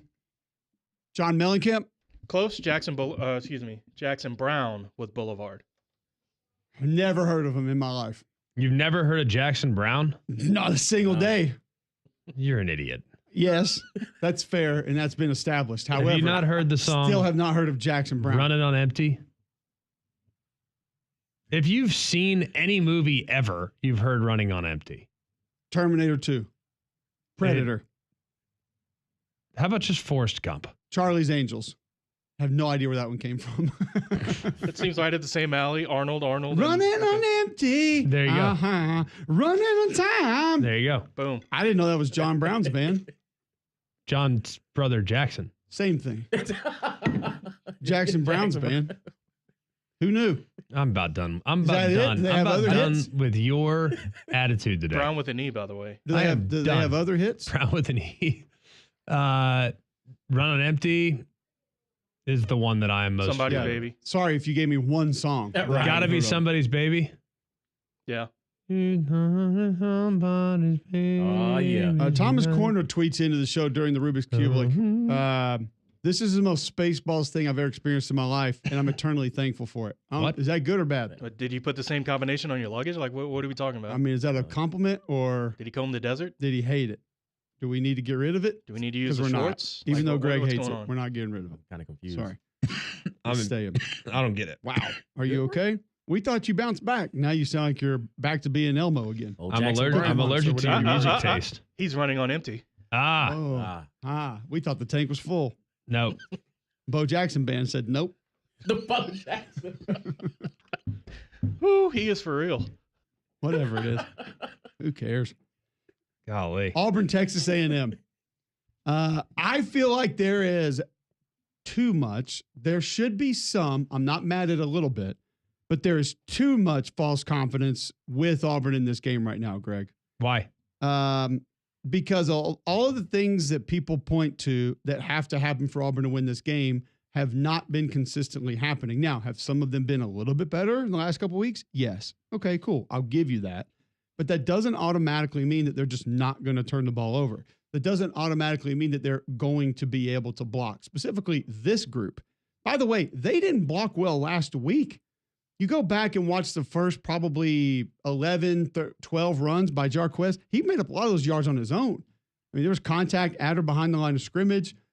He broke tackles. He made cuts that he probably really shouldn't have had to have made and was able to turn into positive yards. They weren't just opening up holes for him. And that's Louisiana Monroe. And that's an aggressive defense. I'll give them that. But I just don't feel like a lot of the problems have been solved. I do think Peyton Thorne is playing more responsible football. I think he's playing better football. I think they have a couple of receivers that may be gaining some confidence. That's all great. And I think the defense continues to grow. I love how they're playing different guys in different places. I love how they're doing different things. However, I just don't know that all of a sudden that group's going to be able to carry them through this game. I do think if they win this game, it's got to be largely on defense. I think they need to keep A&M out of the end zone for most of this game. But it feels like there's a lot of people that are like, no, I'm winning this game. Nope, got it. No, this game. And that, by the way, some of that coming from A&M fans. I think A&M fans and Auburn fans are very similar with their amount of faith that they lose quickly over the course of a season. Yeah. And can find false hope in other things. But I just hear a lot of people that are like, nope, Auburn's winning this game. They got it. And I'm like, okay, why? Shirt and hair. It's at home. It's at home at night. Great. I do think That will help, I do think especially with a that's younger challenging. quarterback. Yeah, no, and with a younger quarterback, if you're having to change some things, absolutely. But I like how Auburn matches up in the run game. I'm not talking about Defensively? them running the football. I'm talking about Marcel Reed being able to manufacture that. yardage with their run game. No, we've talked about Without it. Le'Veon Moss, they're not the same. They're not. I mean, you can tell me Amari Daniels is. No, he's not. He's not Le'Veon Moss. He's not. Le'Veon Moss is a different dude. I don't think the passing game's anywhere near good enough. I don't think A&M's going to be able to score. Well, also, Reuben Owens is doubtful in this game. Chase Basantis is doubtful in this game, per the availability reports yesterday. And for the A&M being able to run the football, those are massive. Those are big. Basantis being out is significant. And so Mark Naboo's been out. I mean, he's not going to go. As He's you been mentioned, out. Moss is going to be out. He's been out for a while, not going to go. All those things, as far as A&M consistently being able to run the football, can be problematic.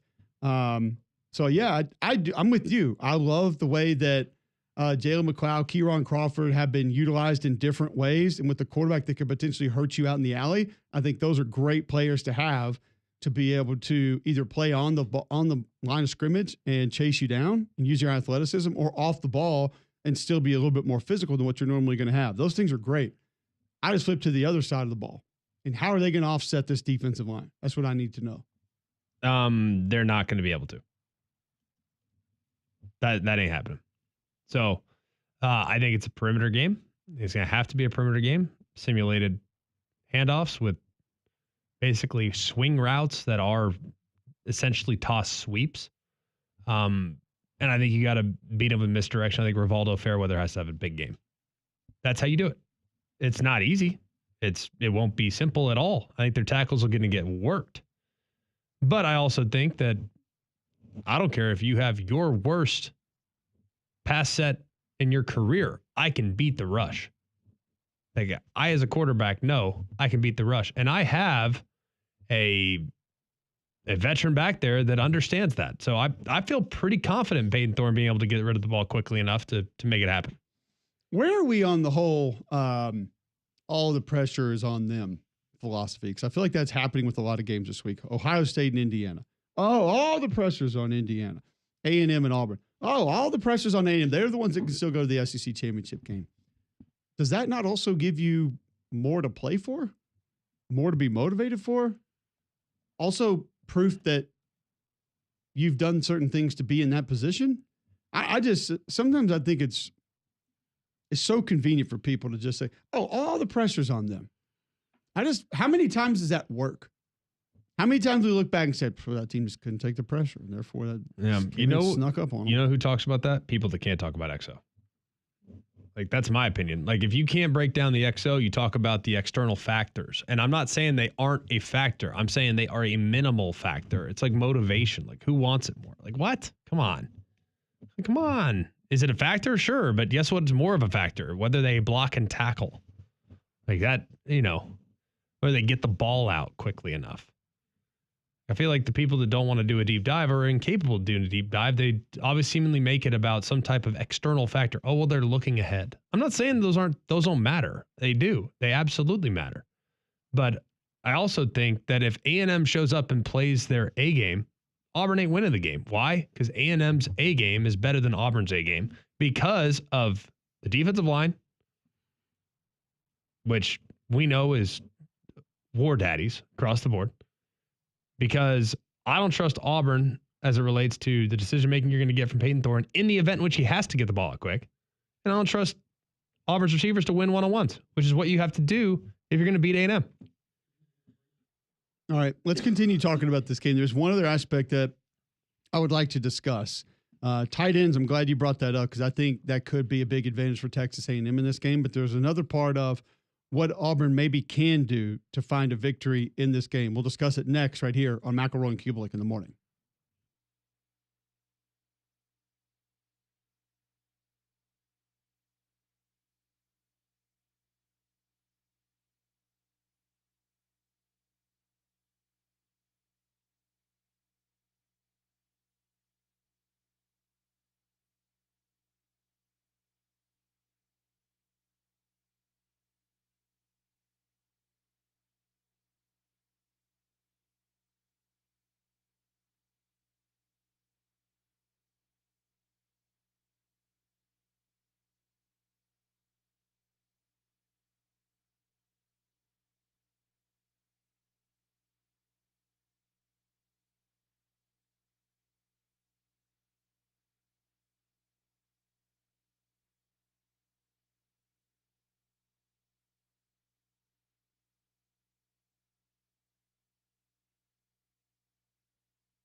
Welcome back in. McElroy and Kubelik in the morning. Glad you're with us. You want to get into the show, 800-239-9569. Talk Auburn A&M coming up this weekend. Going to get to Bama, Oklahoma a little bit later this hour, or excuse me, next hour. We got the Wimp Sanderson, the coach, coming up here in just a couple of minutes. Interested to hear his thoughts on Alabama's nice win against Illinois last night, which you were sitting courtside for that game. Yes. Okay. Yeah, I see it was why awesome. the employee came in here. Super Big fun. time. I loved it. It was Big time. great. Big time. Almost didn't make it, too. Big time. I almost didn't make it, thanks to Delta, but we made it. How close was it? I landed about 5:20. You got to go home first. Yeah, You're fine. ran home real quick.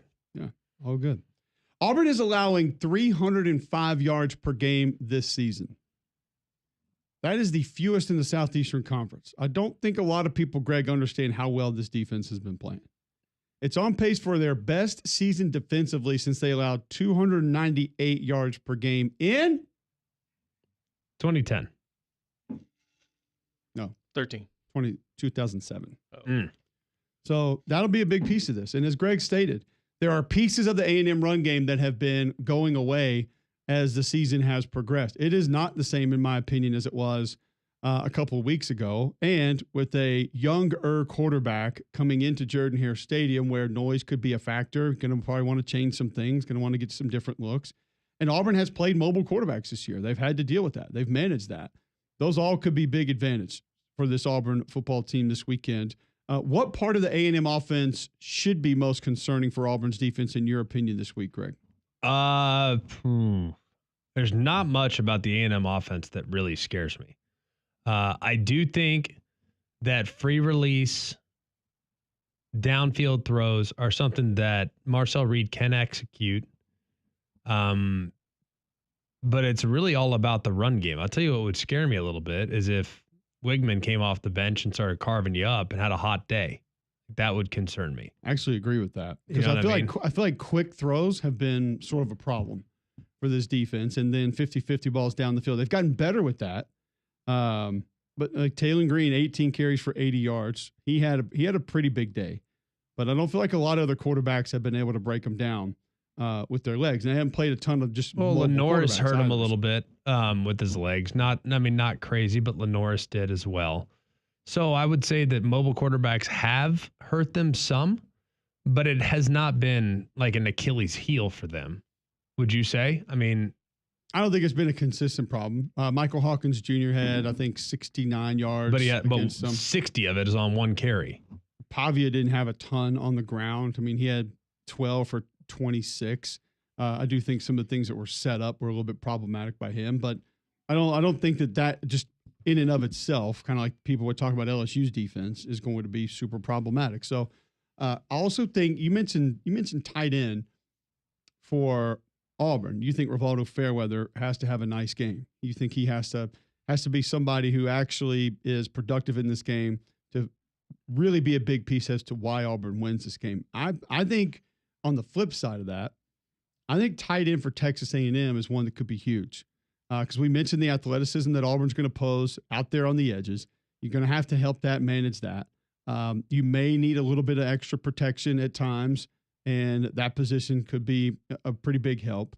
But this Theo Milan Ostrom, 17 for A&M. Yes. He just keeps getting better, man. But he's He a actually- blocker, though. But he got a chance to catch a couple passes last week. And so I think they got a chance to kind of see what he was capable of, see what he could do, and now maybe a little bit more confident in using him that way. But yes, he is a grinder. He's a guy to get up there, line up in line, and he'll block you. But now somebody who may be a little bit more dangerous out catching passes than we have thought or we have seen. So just keep your eyes on that position for Texas A&M. That's one for me that I look at and say could be sneaky problematic in this matchup. Yeah, I mean, I think he does a good job blocking. I do. I wouldn't go as far as to say that his offensive contributions through the air is something that's going to really freak me out. I do think Trey Watson's a handful. Yes. But that's kind of understood. And then the guy on the inside is Jabri Barber. I mean, I think he's their guy. Yes. So if you can just kind of limit what he does, and then you can understand they're going to take a couple shots to Noah Thomas, who's a length nightmare. you're going to probably be all right. I think Noah Thomas gets a lot of looks in this game too, though. At 6'6", he's just a difficult cover. He's not going to run out sight in a day. He's not going to freak you out with size-speed combination, but he does have size. That's for sure. Well, like we said, the 50-50 balls have been an issue. It has begun to correct itself later in the year, but it's been an issue with that team this season. So we have more coaching news to get to. Alabama, Oklahoma on the other side. But first, it's the coach, Wimp Sanderson, next on Jocks 94.5.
All right, welcome back in. McElroy and Kubelik in the morning. Appreciate you guys tuning in.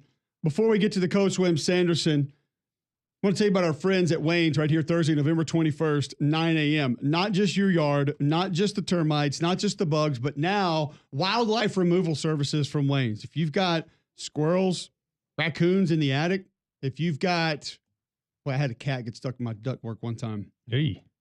I'm just going to tell you, it did not end well, and it took a long time for the normal odor to return. Oh, boy. Not good. But Not if that what were to you're looking happen for. to you, guess who can help? Craig, it's Wayne's. The Wayne's will take great care of you. I know that my experiences with Wayne's, every service that I've received from them, we've been in a great spot. I love Wayne's and will always appreciate everything Guy's so excited. that they can provide for us around the house. 866-WAYNES-1. Visit callwaynes.com and let Waynes continue to create your happy place. I'm putting it on the list. He joins us. We'll talk about it in a few minutes. We are back. We'll talk about it in a few minutes. He joins us each and every week. Thanks to our friends at Coke and Piggly Wiggly. It's the coach, Wimp Sanderson.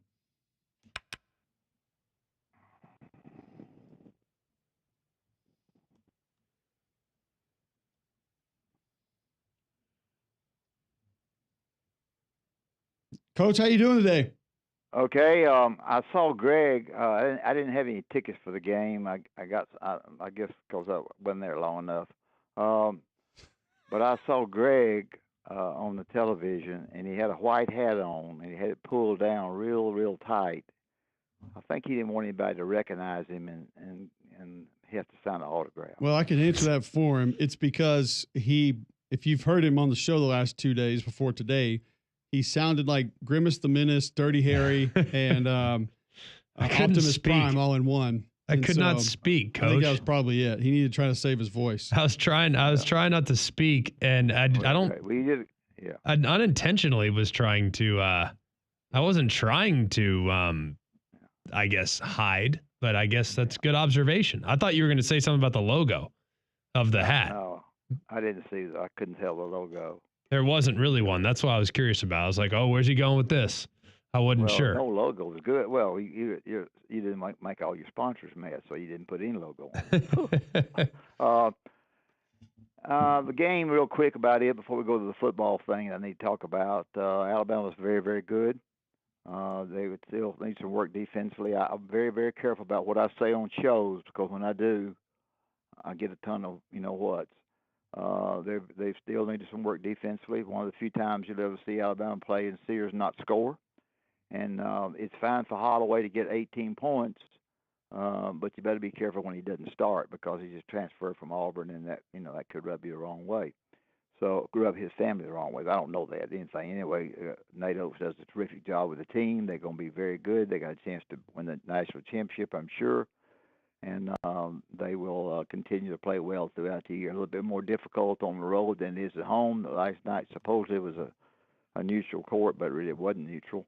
Everybody was for Alabama except a few Illinois fans. So good win for Alabama, and they'll move on to play Houston, I think, which will be a very good game. Now, listen to me. I just had Barry Switzer on my show. Oh, nice. Both of you know who Barry Switzer was? Absolutely. Yes. Oh, yeah, okay. All right, well. I didn't know. He's older than dirt. But he and I have been friends a long time, and he was telling me all about the Oklahoma game, and they got no quarterback. They got no offense. The defense is good. The guys that gave him a 6-year contract, that was an administrative guy. They never run a touchdown back or caught a pass, that kind of stuff. So he's thinking 13.5, 14 points, whatever. He didn't say anything. They're saying we're good defensively, pretty good defensively. We're terrible offensively. Big crowd there, that kind of stuff. So, and you have to be careful with him because about the third word is a cuss word. Yes. And so I have struggled trying to get him on, but he's been a friend, and I thought because it was Alabama, Oklahoma, they'll have him on. Now get this, you guys. I don't know. I guess y'all. I don't know where y'all were. I was at Alabama 32 years. We would never, ever play anybody in football before Auburn. Nobody. First of all, we would have an open date, and then we would play Auburn. It was that way all the time. And you played Little Sisters of the Poor, whoever you could play to beat. You keep out your guys. You be darn sure you didn't have Coach Brown. Darn sure you didn't get anybody injured, which they didn't. And then they would have a week's rest to put in new stuff. At one point in time, I shouldn't say this, but I will. At one point in time, the assistant coaches slipped down some way 1 year and watched Auburn practice. What year? I don't know. I don't know. You wasn't born. You wasn't even. These are thought in your mama's mind. You wasn't born, but we would never do anything like that at Bama. And one of the let me say that's this something Auburn would do to us. We would never do that. No. They did, and No, one of the come on. guys that's there is in a nursing home in Tuscaloosa now, and I'll go talk to him. He's one of my best buddies. He's a left-handed golfer. I played golf with him all my life, so you can take it from there. But they slipped in there and watched Auburn practice. So we were playing A&M or play at Oklahoma before you play Alabama versus Auburn. But Coach Bryant would run you out of the office and lock the door. You never did that. And they got a lot of people that listen to my show, and to your show here, that know that. They'll probably text whatever they think, or they'll be dead wrong because that's what happened. Coach Bryant and Pat Dye are on the elevator, and they're coming down the elevator at the old. This is how things change, and Pat Dye turns to Coach on the elevator, and he says, "Coach, when this contract is over with here in Birmingham, we're gonna play our Alabama Auburn game in Auburn." And he said, "What? We're gonna play the game when the game comes up. We're gonna play at Auburn." And so that started that, and so I was back a long time ago before you two Booger Bears were just thought y'all are great now. I think you're so good, but I like to get on here. I like to get on here and be able to say that telling what Wimp's going to say, but what I'm saying is the truth. Okay, if you got something to ask me. I was going to ask you just your thoughts on Alabama's last night with Mark Sears. I think only 21 minutes, yet they still look pretty good offensively. Yeah, very good. What do you make of that? I said no points. They asked him if he wanted to come in. He said, "Let somebody else come in. I'm okay." And Holloway, as I said, did not play the transfer from Auburn. Did not start. Pardon me. Did play and got 18 points. And I think Alabama's good, and I think Auburn's good. And if we want to talk basketball, that's fine with me. The games before the Alabama-Auburn game I always think about. But Alabama's going to be good, and Auburn is too, whether it'll be 1 and 2. I would say Alabama's better than Auburn right now. I think Auburn's very good defensively. As I told you on the last show, I don't think they're quite as good offensively as other people think. I could be dead wrong. I think Arkansas has a lot of players. How hard they'll play, I'm not sure. And I think Kentucky will play very hard for him. He's got the personality. Everybody likes him. I think everybody will play hard for him. They'll, of course, have the home court advantage. So it's anybody. I would just say, and Tennessee be good. Tennessee's, Arkansas, Auburn's, Alabama's will be the ones that you will see at the top of the SEC, and they'll probably get in, 7 or 8 teams in the NCAA tournament. All right. Is there something that you see as problematic with this team right now that needs to repair itself, needs to be a little bit different? For Alabama? Yes, sir. Yeah, defensively. They need. I think the coaches are working hard. I'm not coming on the show and saying Alabama's bad defensively. I just think I'm answering the question. Is that they need to improve defensively. They need to get over the screens. And if they switch, they need to switch. They need a defensive rebound better. They're going to run with it when you get off the glass. You can run with it and go with it.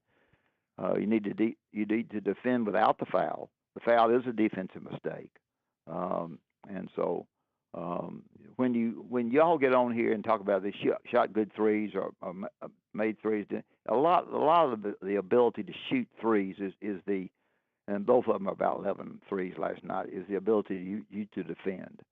I worked awfully hard. I had an all-minority team. And when we did the one thing that most people don't do, when we contested every three as hard as we could, and we left our feet. We left our, don't leave your feet on defense, bull manure. We left our feet and contested the shot. Now, were we out of position? Yep, we were. Well, I expect the other 4 to get the rebound. So I think to answer your question is Alabama needs some work defensively. I think Auburn's a little better defensively than Alabama is. I could be wrong, and I think Alabama's much better offensively than Auburn is. And so one's better than the other, and we'll see what happens the two play. You mentioned that the other day. I am going to go down if they'll let John Cohen, the athletic director, called me the other day, and I am going to try to get down. I've got some sickness at home. But I'm hoping to get down to the Sonny Smith deal and see Sonny. Sonny calls the games, as I told you last time. He never called a foul on Auburn. So he never thought Auburn fouled the time. Anything else you can talk about? We'll talk. What are you thinking I about? know it's hard to ask a basketball guy football questions. Well, we just want to know what you're thinking about this weekend.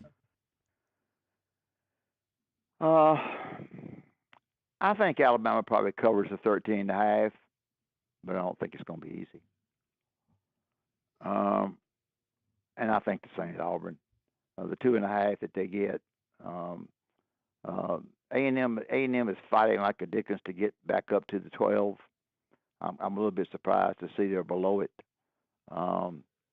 So we'll see what happens there. Oklahoma, of course, is out of the 12, but they're excited about Alabama coming in, according to Barry Switzer and all. And the blue plate, I've had a hard time trying to figure out the best one. I looked at Alabama game. I didn't want to do that. And I thought about Auburn. I thought about that. I looked at Indiana.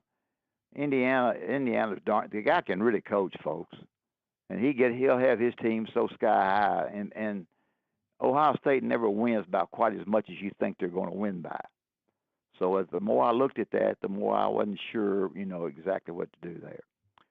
Quinn is playing his last. They don't know. At Texas, at the press conference, they asked him if this was his last game. He did not give them an answer. So they asked Coach, and Coach said, "I don't know. You have to ask him. I'm not sure." So I was wanting to take Texas, but they're not playing very good. I had taken them against Arkansas and lost. So I stayed away from it. It's hard to take big numbered teams, but I did take one. Okay. I took Tennessee and 14.5. And here's why. They're only 14.5 this week, huh? 41.5. I'm sorry. Oh, 41.5. I was going to say, wow. It's my fault. I'm sorry. 41.5. I'm going to tell you why. If anybody that scores quickly and easily on bad teams is Tennessee, and they're better defensively. They'll run it up. They beat people 60-something to nothing this year. They need to get into the playoffs, and they're close. But we don't know what's going to happen. They don't need a 20-14 game, and so I think that Tennessee covers the 41.5 points. Everybody else will probably not think that, but I looked at Georgia at 42 or something. I'm scared of that. I just think Tennessee. Before y'all kick me out, both of you guys give me opinions on that. I've already done it. It's my blue plate. Just on Tennessee in general, or Tennessee? Yeah, no, on Tennessee and Tennessee in general, and Tennessee in this game. Both of you, because I need to hear you. Well, I'll say this: I don't think UTEP is very good. I think they fired their coach last year, who had been there for a long time. It's been a difficult turnaround. I don't know how healthy certain players are on this team. Yeah. Right, specifically Nico. And so how long is he going to go? How long is he going to stay in? And I don't know if they feel like they need to go 4 quarters with their foot on the gas and blow this team out. That will be my only concern with the cover. Yeah. Now, I think that's a good concern. Should they? Yeah. If this is just straight up 4 quarters of football, I think they cover it no problem. But that would be my only concern is, do you want Dylan Sampson to get more wear and tear this late in the season? How many guys do you need to get healthy? That offensive line has been beat up at different points in time this year. Do you want to start playing newer guys earlier? That would be my only concern as far as Tennessee covering the 41.5 in this game. Greg? Well, you had a heck of a game, the South Carolina game, didn't you? That was awesome. I had that day. That was my pick, South Carolina, so I lost that. And then 20-3, I think, boy, I'm going to win this one, Booger Bear. And if for South Carolina to come back the way they did was something. It was wild. I've had a couple games, the couple finishes to games this year, Coach, have just been awesome. I mean, the Oklahoma-Missouri a couple weeks ago, I've never seen 2 scoop and score fumbles in the last, 3.5 minutes of a game. And lead changes involved in those also. And I'd have told you at halftime that Missouri was dead, that South Carolina was going to put their foot on their throat, and that game was over. I did. And I told you the same thing about South Carolina with about a minute and a half left in the game. So, it was great. Yeah. Well, Greg, what do you think? I don't hate it. I just don't. I think there is a little bit of too many points. It's just a lot. I never feel comfortable laying that many points. I mean, if there's ever a team I would, it'd be Tennessee. I generally don't either. Yeah, and Cole's right. The quarterback might be taken out early because of being sure he's well. Yeah, but I think they need some style points, but they still probably also acknowledge that it's out of their hands. Like they really have no chance unless something in front of them happens. Like they desperately need teams in front of them to lose. But at the same time, I don't think it's the worst thing to chase some style points. Yeah, that's what I thought. I kept thinking about style points, and I looked to study this stuff last night, and it just slipped my mind. I've got so many thoughts in my head that the quarterback was going to play the whole time. Well, he's not going to play the whole time. But anyway, 41.5 points is what we got there, and hopefully we can do good on it. Well, Coach, we always appreciate your time. We know each and every week you're brought to us by Coke and Piggly Wiggly. Well, Coke is a great product. I've been drinking Coke all my life, and they were my very, very first sponsors. 20 years. I was assistant 20 years before I got the job, and when I got the job, Coke was my first sponsor on radio. And Coca-Cola people took me to Augusta and took me through the whole place, all the little rooms at Augusta for the golf thing. Piggly Wiggly, Andy and Stanley have been friends for 150 years. Stanley sat on our bench many times on trips. Piggly Wiggly has been great to me, and Piggly Wiggly will be great to you if you go in there and meats and vegetables, whatever you need, you'll come out with a smile on your face. I appreciate you guys very, very much, more than you'll know, and I'll look forward to listening to you this weekend. Thanks, Coach. Appreciate the time. Okay, thank y'all. All right. See you, Coach. Coach Wimp Sanderson joining us on the Buyers Right Hotline. Thanks to Coke and Piggly Wiggly. Some interesting thoughts, and brings us to a couple of other games. He mentioned it'll be tough for Alabama this weekend against Oklahoma. What will it be like? Some areas of that game that we probably need to be focusing on. Specifically, Alabama's offense against that defense. How's it going to look? Where are they going to go? I think when you look at that defense for Oklahoma, GMAC, they've played tough all year. Yes. And they're one that can give you a lot of issues in a lot of different ways. I think Oklahoma's defense will play as hard as humanly possible. You also factor in not that it's, a massive deal, but the senior day bonus is something that I think you need to account for, especially when your best players are on the defensive side. So with that being your, side that is going to have to usher in a victory, Danny Stutzman, Billy Bowman, you're going to get slightly more from that side of the ball as a result of senior day. So you got to factor that into. I think Bama's going to try to pound it. Who's the team that's really tried to pound it against Oklahoma this year? South Carolina didn't have to. Houston definitely didn't. I don't feel like they've had a lot of teams really just kind of go right at them. I think that's what Bama's going to do. That's what I would do if I were them.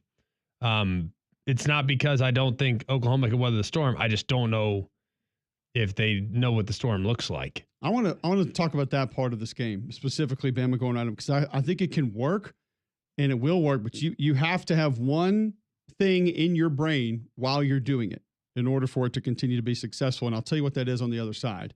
Your CBD store has products for weight loss, trimmed by SunMed, in stock now at the largest brick and mortar CBD retailer on planet Earth. First company to have USDA certified organic oil supplements.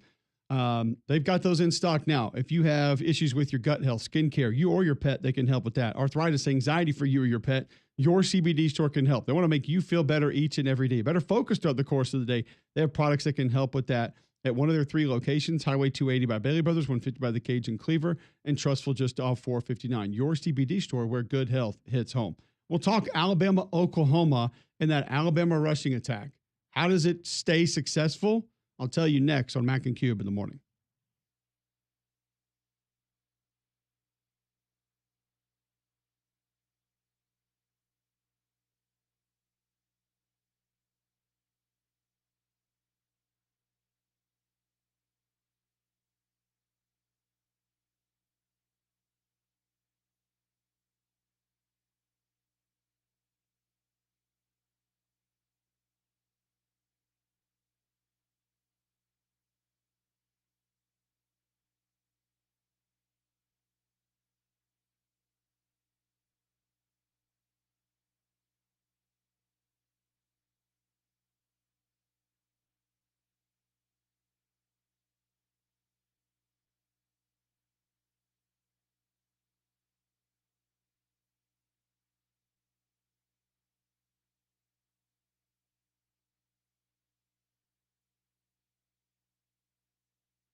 Welcome back, Macro Cubic in the morning, 9:24 a.m., Birmingham, Alabama.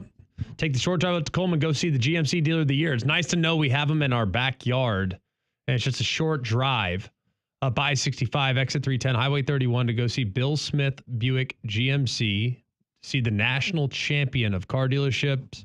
It's right up the road. It's really nice to know, too, because you're going to get great deals. The deals are off the charts. You just won't believe how good these deals are. You can go get yourself a new Hummer. Normally, I mean, these things are expensive, man. I mean, there's no denying that they are expensive, but man, they are cool.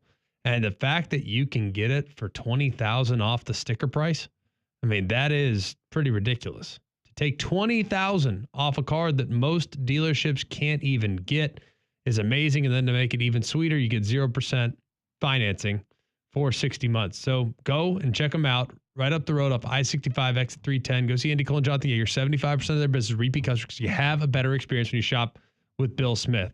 So you can also shop online. Bill Smith Buick, GMC.com. Julian Juju Lewis is going to announce his commitment on the Pat McAfee show today. Decommitted from USC. There was some discussion about Auburn. Now it feels like it's Colorado. That is at 11:10 Central, and that's a pretty big commitment from one of the best quarterbacks in this recruiting class. And we talked to Alabama rushing attack. I want to get to that in just a moment, but first, there's something that's back. Oh boy, that we need to discuss. Oh boy, what's that? McRib? Yeah, heck yeah. that's what he just lost his mind on a second ago. Yes, when, you mad? He saw the commercial. Is this a holiday thing? Because they kind of had a holiday theme on the sauce there. They're just doing this for Christmas. Holidays.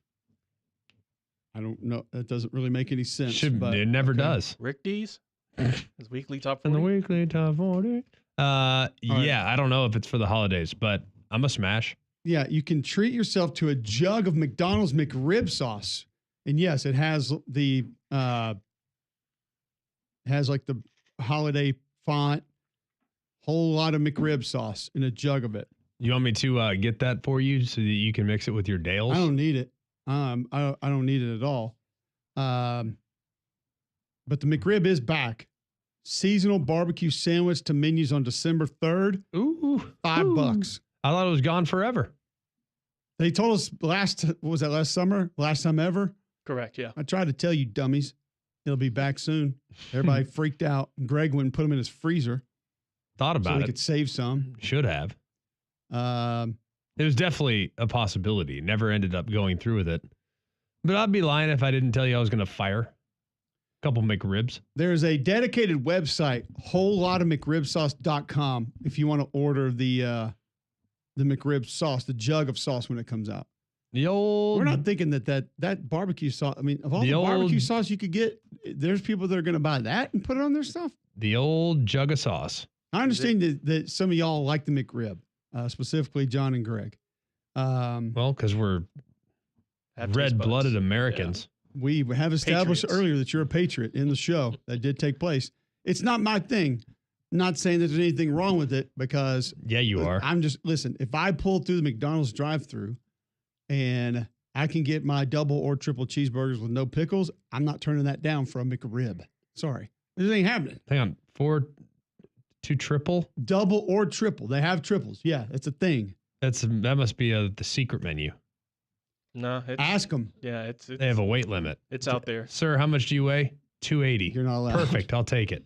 Oh, I thought you were going to say you have to be a certain weight. I was going to say if you're already over that weight, they just won't let you. Oh no. You have to qualify. Yeah. No, it's triples prerequisite. Usually there, and there are oftentimes I have not seen them on the menu, and I've just kind of asked, and they're like, "Sure, okay, thank you." Is it bad that there was a time in my life where I did not go down the fast food rabbit hole? I just didn't do it. Kind of. Basically, my entire playing career, never ate fast food ever. I mean, we just established you as a patriot, and now you come out and say this. Well, hang on. I'm coming around. And now that I've had kids, it's almost more difficult to count the meals I didn't eat fast food. Seriously. Okay, what'd you eat this week? Well, hang on a second. Let me go through it yesterday. All right. Yep. Yeah. Fast food for lunch. Yep. Oh. Stadium food for dinner. Yep. Hang on. What? Oh, yep. Fast food for lunch yesterday. Tuesday. Yep. Nope, no fast food for breakfast, but didn't eat breakfast, so basically fast food. I mean, it's unbelievable. It never ends. Was that commercial that was just on the haunted house deal that they do? I think it's not Sloss, but it's the other one that you can go have like a Christmas dinner with those people now. Yeah, I think so. Yep. I mean, Halloween Freaks are 12 months now, not just October. Why would you want to do that for Christmas though? Why not? Like, why do I want a Christmas dinner with the ghoul with the axe or whatever?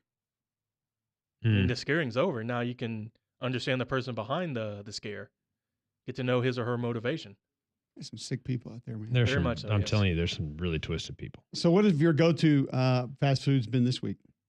Well, I've been in the airport, so All of them? pretty standard. They're in the airport? Whatever the shortest line is. So I told you Chick-fil-A. my big airport find recently. And the only place that I know that has it for sure is DFW. And I know exactly what terminal it's in and where it is in said terminal. It's C terminal around gate 21, I believe, 18 maybe. Wings and things? Peanut butter and jelly with granola. I'm just telling you, y'all laugh at it. Y'all laugh at it and make your faces. You haven't tried it. No. Where would you get it? It's at this little, it's almost like the Hudson News place, but it's not. It has like little fresh stuff there. Gotcha. It's this little one-off place. I don't know the exact name of it, but it's next level, I'm telling you. The face is just the fact that you, Cole Kubelik, are going healthy with peanut butter granola. It's not healthy. It's not healthy. I'm not trying close to enough. If it's granola, it's healthy. It counts.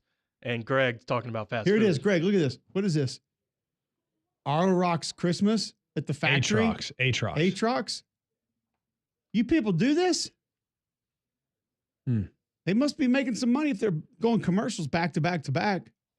It has seemed kind of dumb that Spirit of Halloween doesn't have Spirit of Christmas and, kind of extend it just a little bit more. I need to hear from those people. I need them to call into the show or tweet into the show if you do that.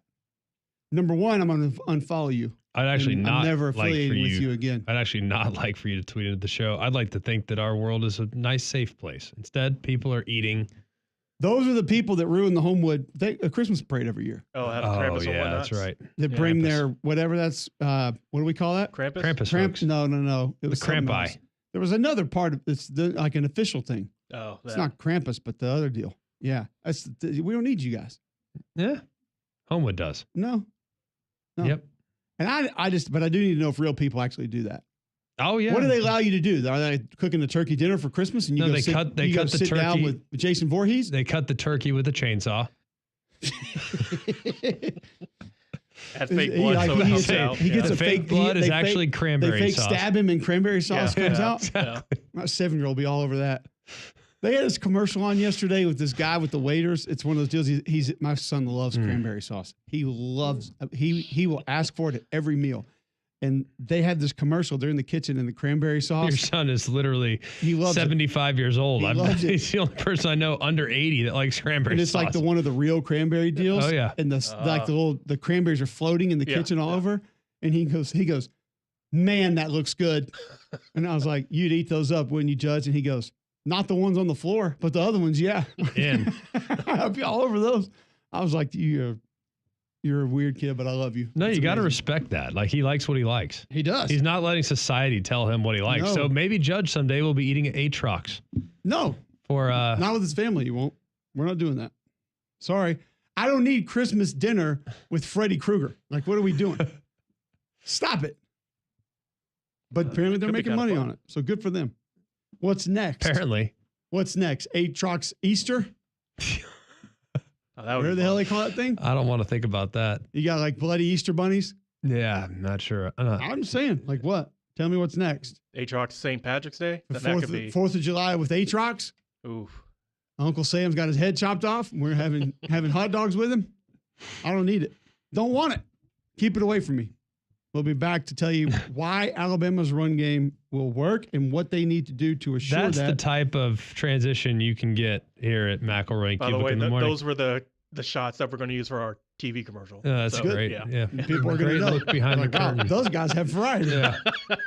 We go from Atrox Christmas / Easter / whatchamacallit to now easy transition to Alabama's run game. So yeah, that's called moving on to college football. we can cover and the if you need gamut. to move out of your house, who should you call? It'd be Crocker Moving Services, a local company owned by an Iraq War veteran, Eric Crocker. Crocker believes in hiring movers you can trust to complete full background checks and run drug tests on every single employee. These are good guys. And you can trust them in your home. Whether it's your whole home packed to move, your company headquarters moved to cross country, or you just want to cover rearrange a living room, these guys got you covered. They also deliver your furniture that you've purchased and need to get to your home. So call or visit them online today for a free quote. The website, CrockerMovingServices.com. It's CrockerMovingServices.com. Support your veterans by choosing Crocker Moving Services for your next move. All right, when we come back, Alabama run game against Oklahoma, why it can work and what Alabama has to do to make sure it does. Next on McElroy and Kubelik in the morning.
All right, welcome back in. McElroy and Kubelik in the morning.